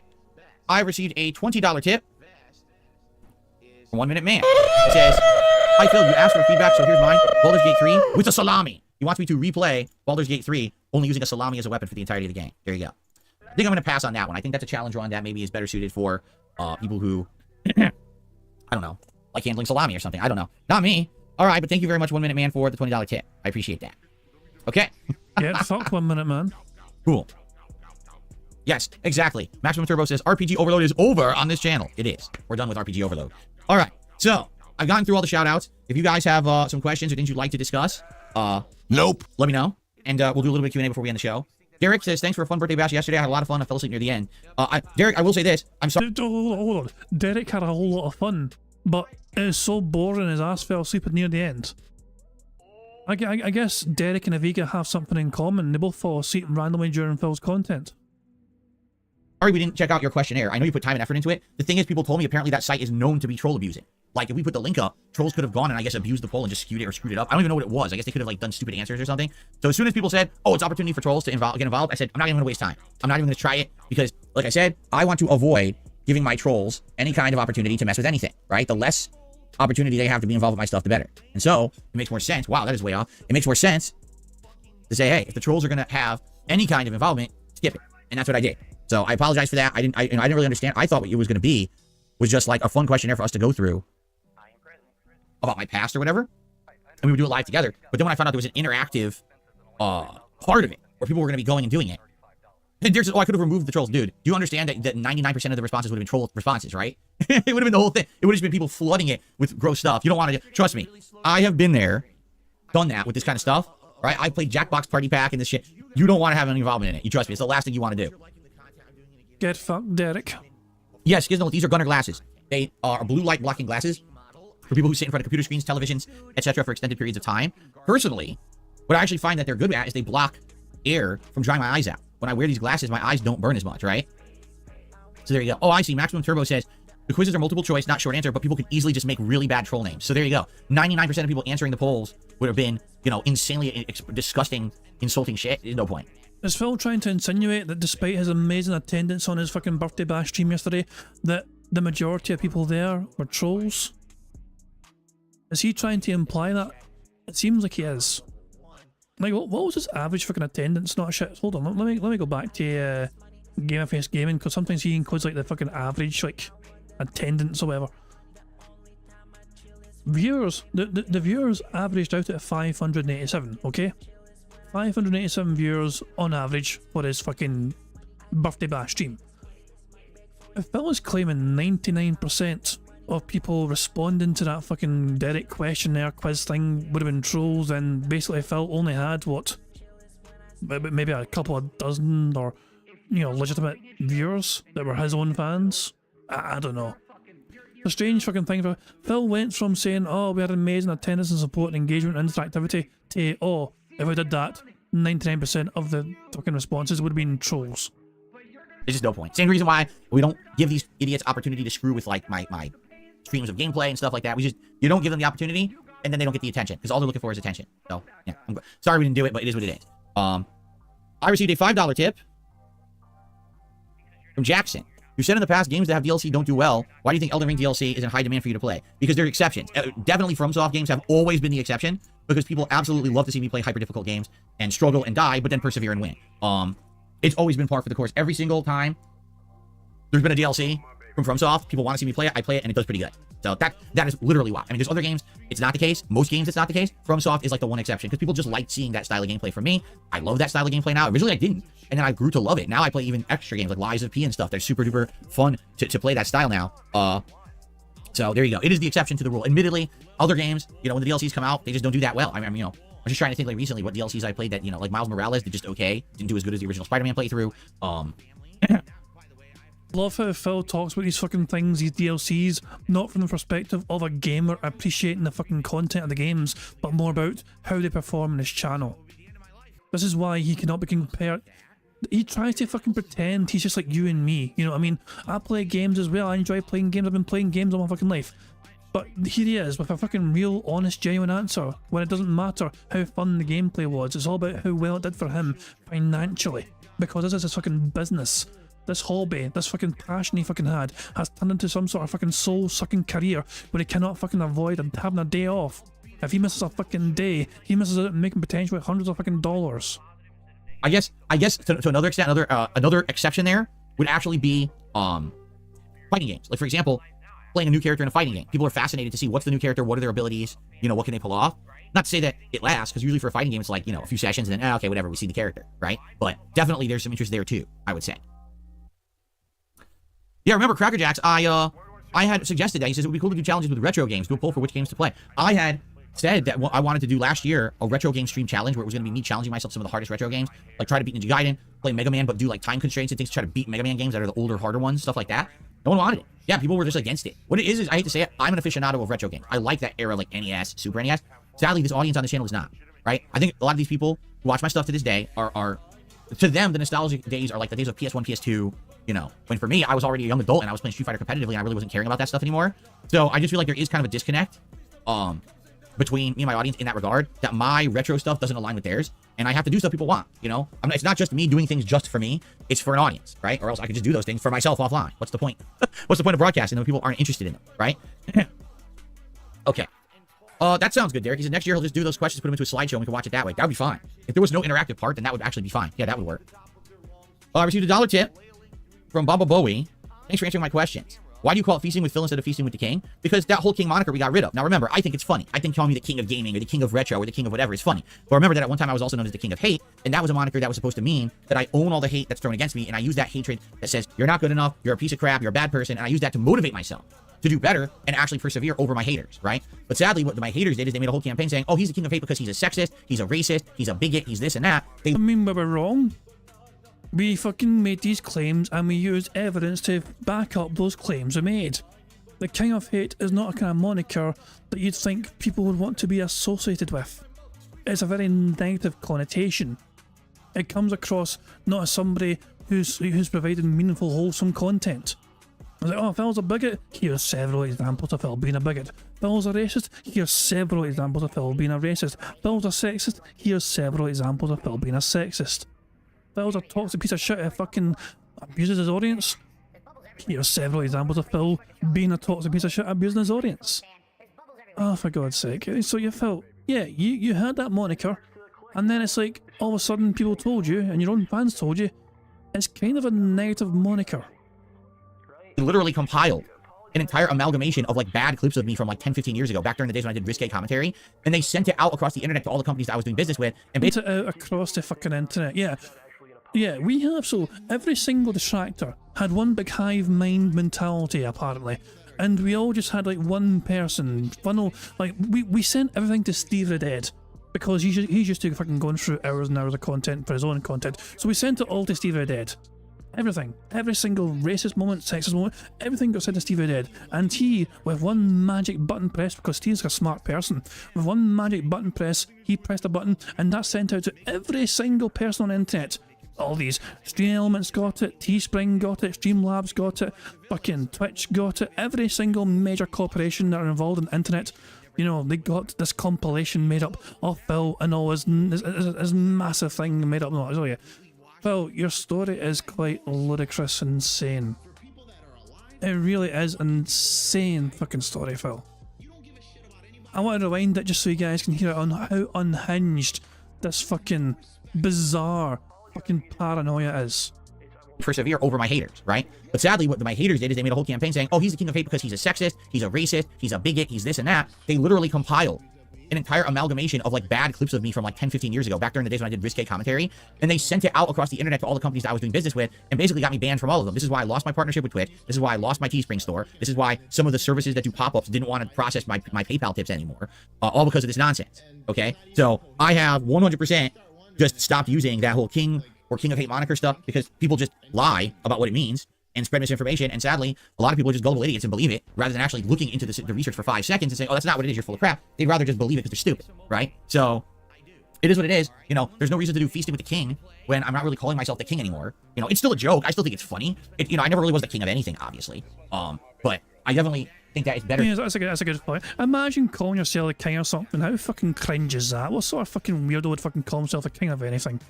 To get rid of it. It's been like about a year and a half now that we haven't been using it anymore. You know, my website doesn't exist. I no longer have the kingofhate.com website doesn't exist anymore. You know, all that association has been disconnected and discontinued. Doesn't exist anymore. So, there you go. BB Phil, can you briefly explain how to submit a video to the React channel? I got a membership but didn't find a submission thread. You have to be a submissions tier member. There's many different levels of membership on the channel. The standard level doesn't get to submit videos. Why? Because again, people have been abusing YouTube's membership system to buy memberships for like less than a penny. So what ended up happening was that channel had like thousands of members. How could I possibly do a show where thousands of people could submit clips? It would never work. So you have to be a submissions tier member on that channel to see the thread. Chances are, if you got a gifted membership, which it sounds like you did, you don't have access. It has to be a submissions tier member, which is one step up from the standard. Stealthy Kubo says, how about the Ninja Gaiden collection on PS4? 3 games from the 2010 era of Team Ninja. I played one of them, I believe. I want to say whatever like the last Ninja Gaiden game was, in that, I played it. And I did a full playthrough of it. And honestly, I didn't even find it that tough. Like, I thought that it was decently challenging, but it wasn't like over the top difficult like a lot of people had said the games were. I think I played Ninja Gaiden Black at one point for like a retro marathon or something, and that one is tough. Like, I got to a boss, and the boss was just ridiculously difficult. I mean, it's a possibility if people were interested in something like that, but you know, no one really has asked for anything like that. We'll see. Some shithead hater will take something that I say out of context, and a ton of morons will watch that video. So within a day or two, that video will get like 5,000 views. What's my favorite Assassin's Creed game? Either the entire trilogy of 2, but notably I think Brotherhood was my favorite in that trilogy, or Black Flag. My least liked one for a long time was 3, because I hated Connor. But perhaps now it would probably be like either Unity or something like that. I don't know. Oh, also I really like Odyssey. Remind me, wasn't Connor the one who was like mixed race? Wasn't that the character? You know, how it was like, you know, part Indian or some pish? I wonder why Phil hated them. See, I thought out of the last 3 that they made, well, I guess now it would be 4. But out of the last 3, I really liked Odyssey. I thought Odyssey was really well done. There is no thing fucking legitimate you could do. But the shit these people say and do, the insane amounts of slander and defamation about me, that's just untrue on the internet. There's no way I could ever, in any capacity, you know. Okay, anything else, guys?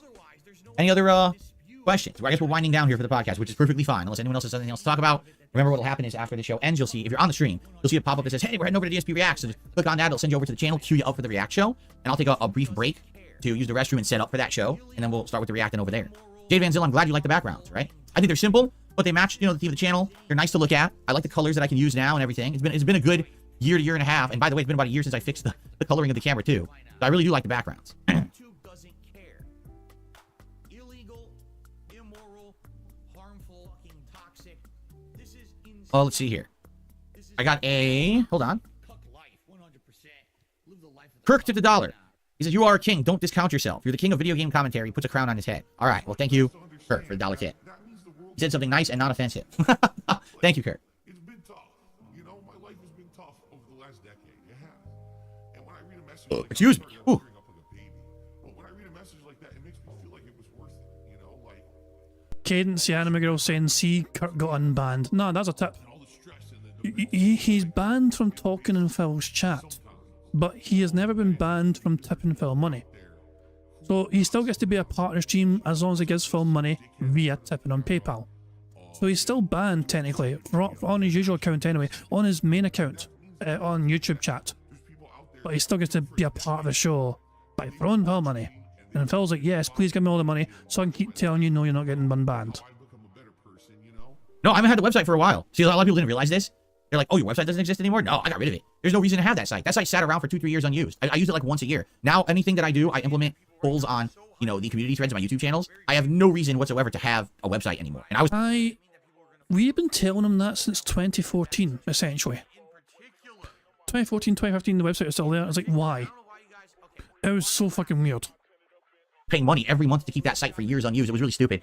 And I just wanted Phil paid hundreds, if not thousands, for that website. No, he was paying ridiculous money for that.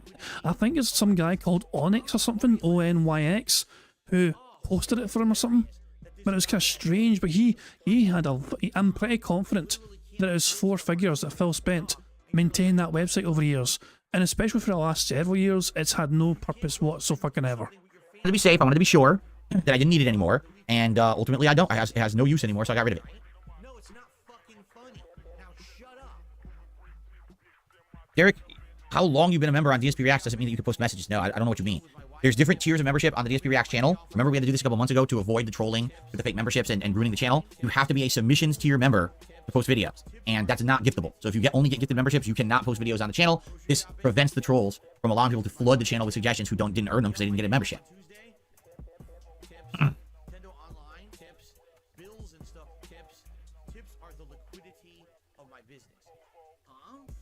Social media killed dedicated websites, says Nico. Pretty much, right? Everyone has either a Reddit thread or they've got community posts on various sites or whatever. I got a Twitter account. I got a freaking TikTok.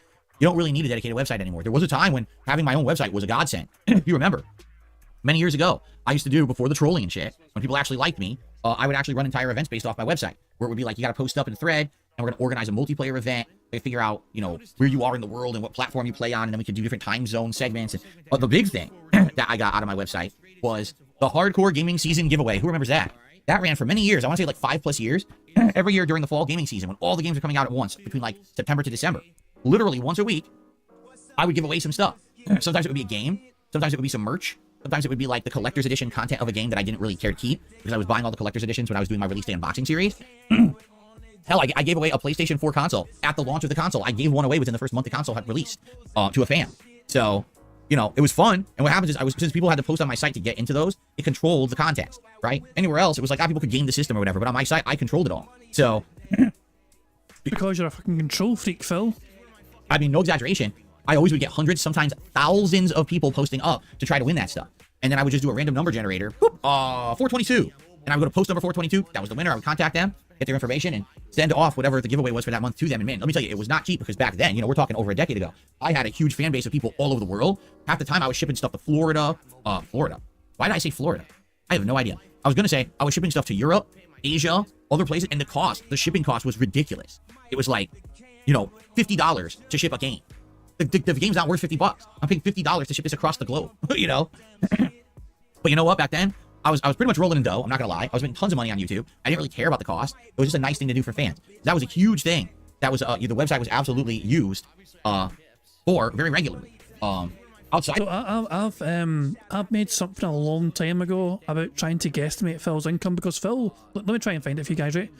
Phil has never fully disclosed how much money he actually was making back in the day, only that he was very successful, you know, compared to these days. But I did make something a good while ago. Here it is. So Phil said, so this is not back in the fucking day, but in 2020, 2021, Phil's average while on YouTube per month was $1,743.99. And Phil made several claims. And I went and did a video about this, you know, ages ago. I did a video a long time ago. Phil claimed that, you know, he's like making a 7th of what he made, an 8th of what he made, a 9th of what he made, compared to, like, you know, this time period, 2021 or whatever. So, because we had the data from the tips tracker, you know, because we had the information available to us at hand, we could actually fucking calculate, roughly, by Phil's own words, how much he made per year, per month as well, compared to current day at the time. So Phil was making basically probably around this amount per year back in the day during his fucking glory days. He was probably making roughly this amount per month, roughly. And that's YouTube alone. That's not tips or anything. That is just his YouTube income, machinima, and, you know, views based contract. But so yeah, I remember, because obviously, and these numbers here, these fucking fractions, that's based on what Phil said himself. I can't mind the video I had about it, you know what I mean? But Phil kept saying, you know, it's like oh, I'm down like you know, it's like a 7th of my income, an 8th of my income.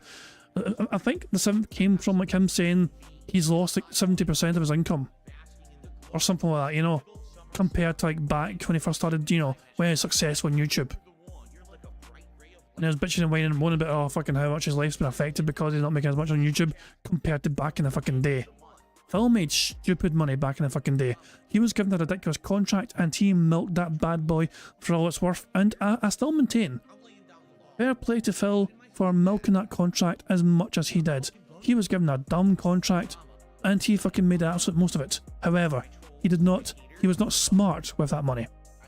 He got a lot of it, of course, but all of it essentially was fucking pissed away. Out of that, I mean, I'll be honest, the website was always kind of a focus of trolls. Once the trolling started with this is how you don't play, basically the trolls would just go to the site and constantly post up toxic shit, and I just didn't have the time to moderate it. So then I had a moderator team, and then, you know, that became too much of a chore. I never really used the site that much. It was usually like, for Ask the King, we would do, and we don't do Ask the King anymore, but for Ask the King, that's where a lot of the questions for Ask the King would be posted, okay? And or the giveaways at the end of the year, sometimes for like special events, marathons, holiday events, right? People would, nominate the games you want me to play on the forums or whatever, but there's just no point to it now. What did I drip on my shirt? Where do you see a drip? What do you mean low? Hey Steve, look at that. Steve, somehow, even though we're behind Phil, I mean, he finished his fucking podcast ages ago, you know? Even though we're behind Phil, someone else noticed the fucking stain or logo or whatever it is. We're about to find out what it is. There's just no point to it now. What did I drip on my shirt? Where do you see a drip? What do you mean logo? This is the Izod logo. It's the Izod shirt. But outside of that, there's no drip mark on my shirt that I see. He got the drip going. He got the drip going. Yeah, Darcy Access forums are just a relic nowadays. It's all about Discord. If you remember, well, a major use of my site was when I wanted to live stream, but I didn't want to live stream on Twitch, I used the main page of my website to have an embedded live stream. So I would actually be streaming and the stream would show up on my site's main channel page. And then I would have a new chat that was an MIRC client built into the page. So you could chat with my video there. There was no attachment. Like, it wasn't like you could watch an archive with the chat there. The chat was separate from the video, but it was a way for people to chat during my streams. I did that for like 4 years. I was streaming on a YouTube stream, but it was an embedded chat on the webpage.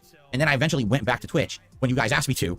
You said that there was many improvements to Twitch. I should go back. But yeah, that's really what the use of my site was. It was a way that you could watch my content and have that embedded chat live, and I could moderate the chat myself. You know, it was a good time. But man, it just showed that, like, because I wasn't willing to adapt to the things that people wanted, like using Twitch regularly and stuff, that I was behind the times, and a lot of people were upset that sadly, you know, I was doing this weird thing with a built-in chat and I wasn't on the popular sites people wanted to see me on.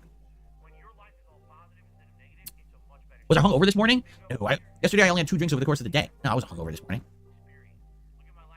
Yeah, Darcy says one thing I missed from that site, the page showed all your YouTube playthroughs in a list. Too bad YouTube changed it. YouTube used to have, what do they call their RSS feeds, I think they're called? So they used to send these feeds out that you could program into your own site. So therefore, essentially, your site could be like your own personalized YouTube page. And so I had someone back then, it was my webmaster back then.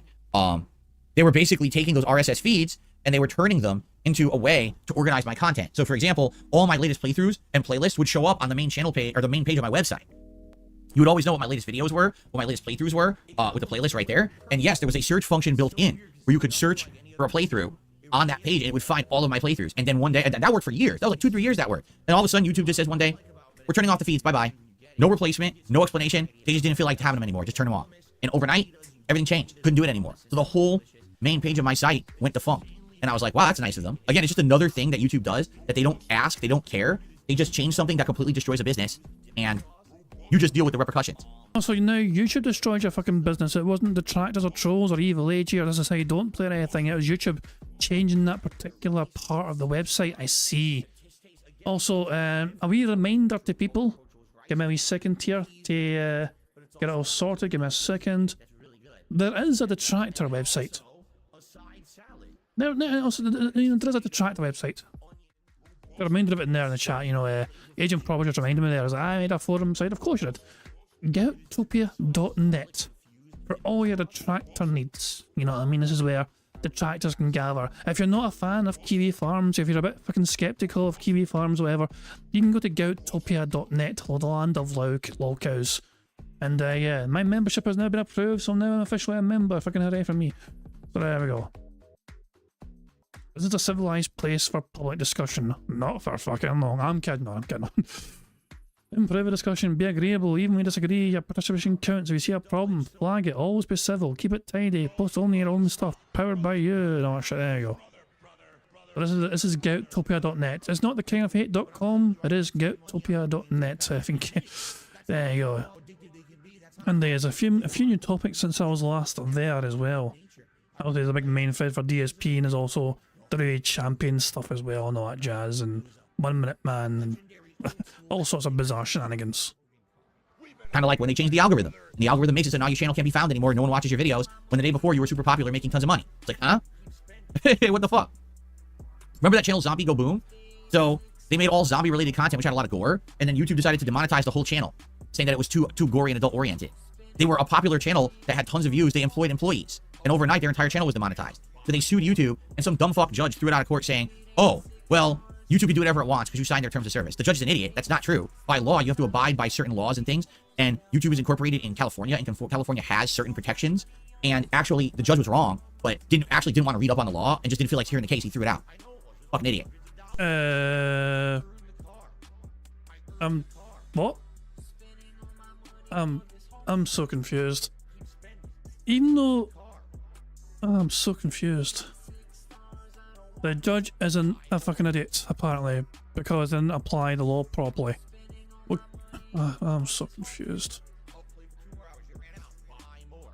So, anyway, that's what I mean. YouTube does this shit all the time. They'll just make a big sweeping change to stuff that completely affects you in a negative way, and you just gotta find a way to adjust or die, you know? And this happened to me so many times over my course on YouTube where, oh, here's something super useful to me in my business. Oh, it's gone. Oh, look, I used to be very popular on YouTube. This video used to get thousands of views a month because of the algorithm. Oh, it's been removed from the algorithm and now gets 0 views a month. It just happens over and over and over, and you gotta keep adapting to survive.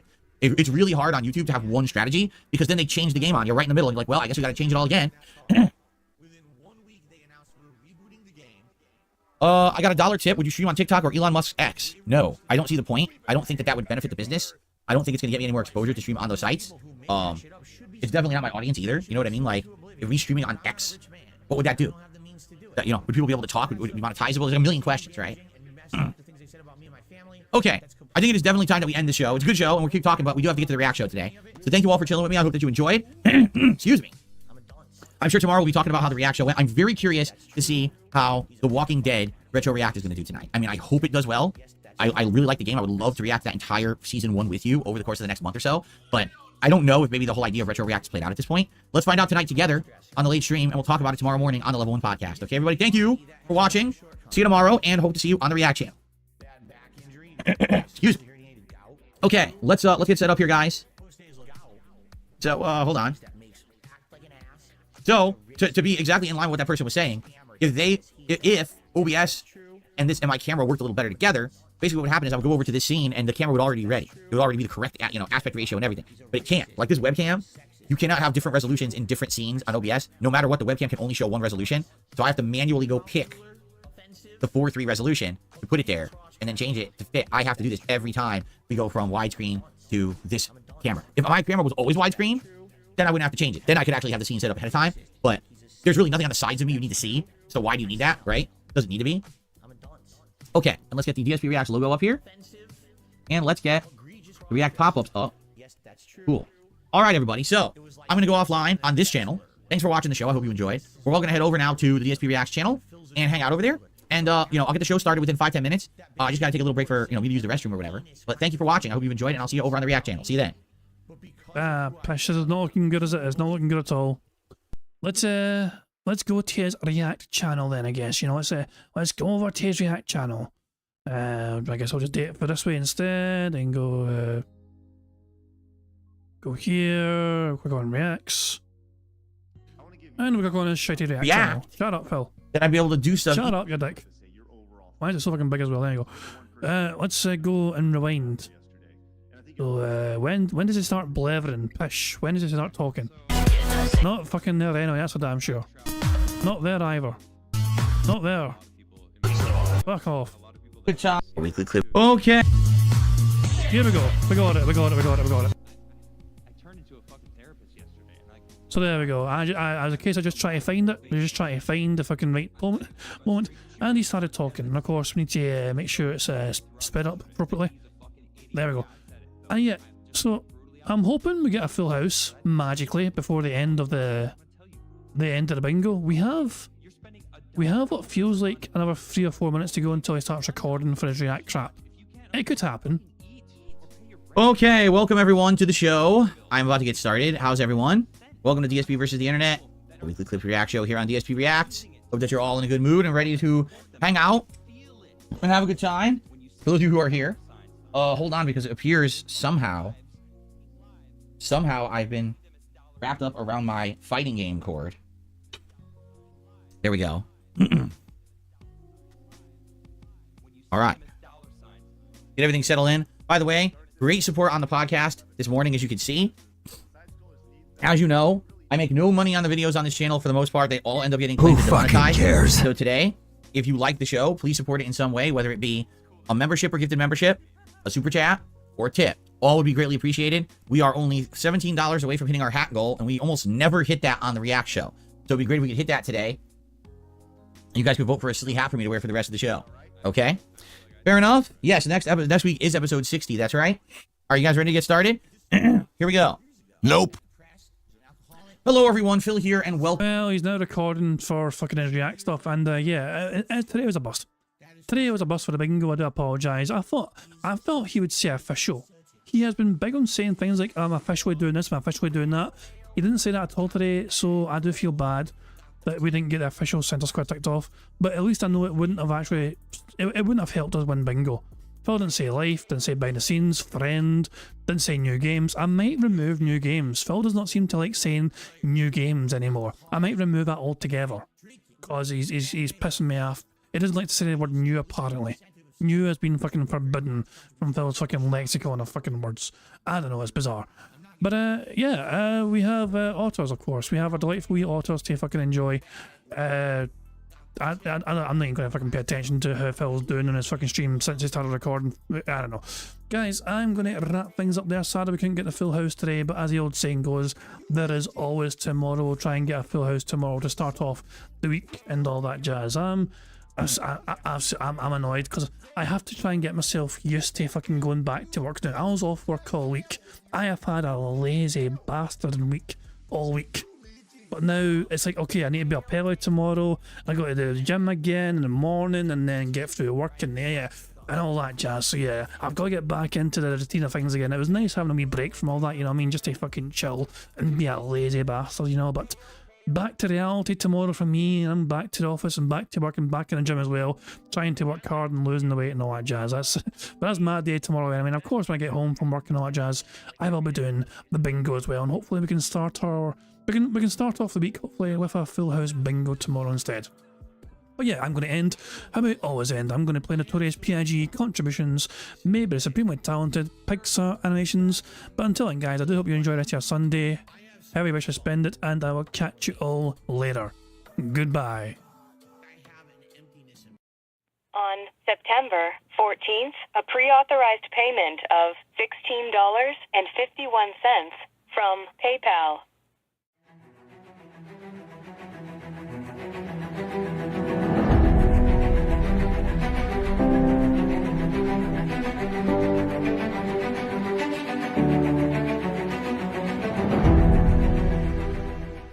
All right, Luna Mills has tipped me $1.30. It says, I'm back. What's your favorite type of shower? When you're showered in money. When you go outside and all of a sudden, greenbacks start falling from the sky. And you raise your face up, you're like, oh, you start dancing, you go, oh, money, money, yeah, yeah. All right, I don't know what the hell you're talking about, but thank you for the first tip of the day.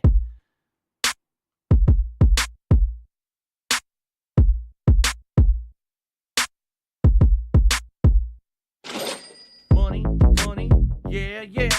Money, money, oh, money, money, yeah, yeah. Money, money, money, money, yeah, yeah. Money, money, oh, money, money, yeah, yeah. These contributions are mandatory. Money, money, yeah, yeah. Money, money, oh, money, money, yeah, yeah. Money, money, money, money, yeah, yeah. Money, money, oh, money, money, yeah, yeah. These contributions are mandatory.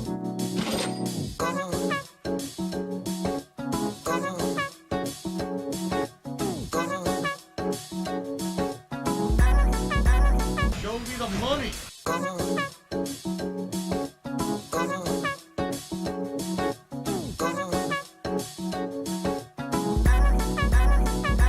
Free. Money, money, yeah, yeah. Money, money.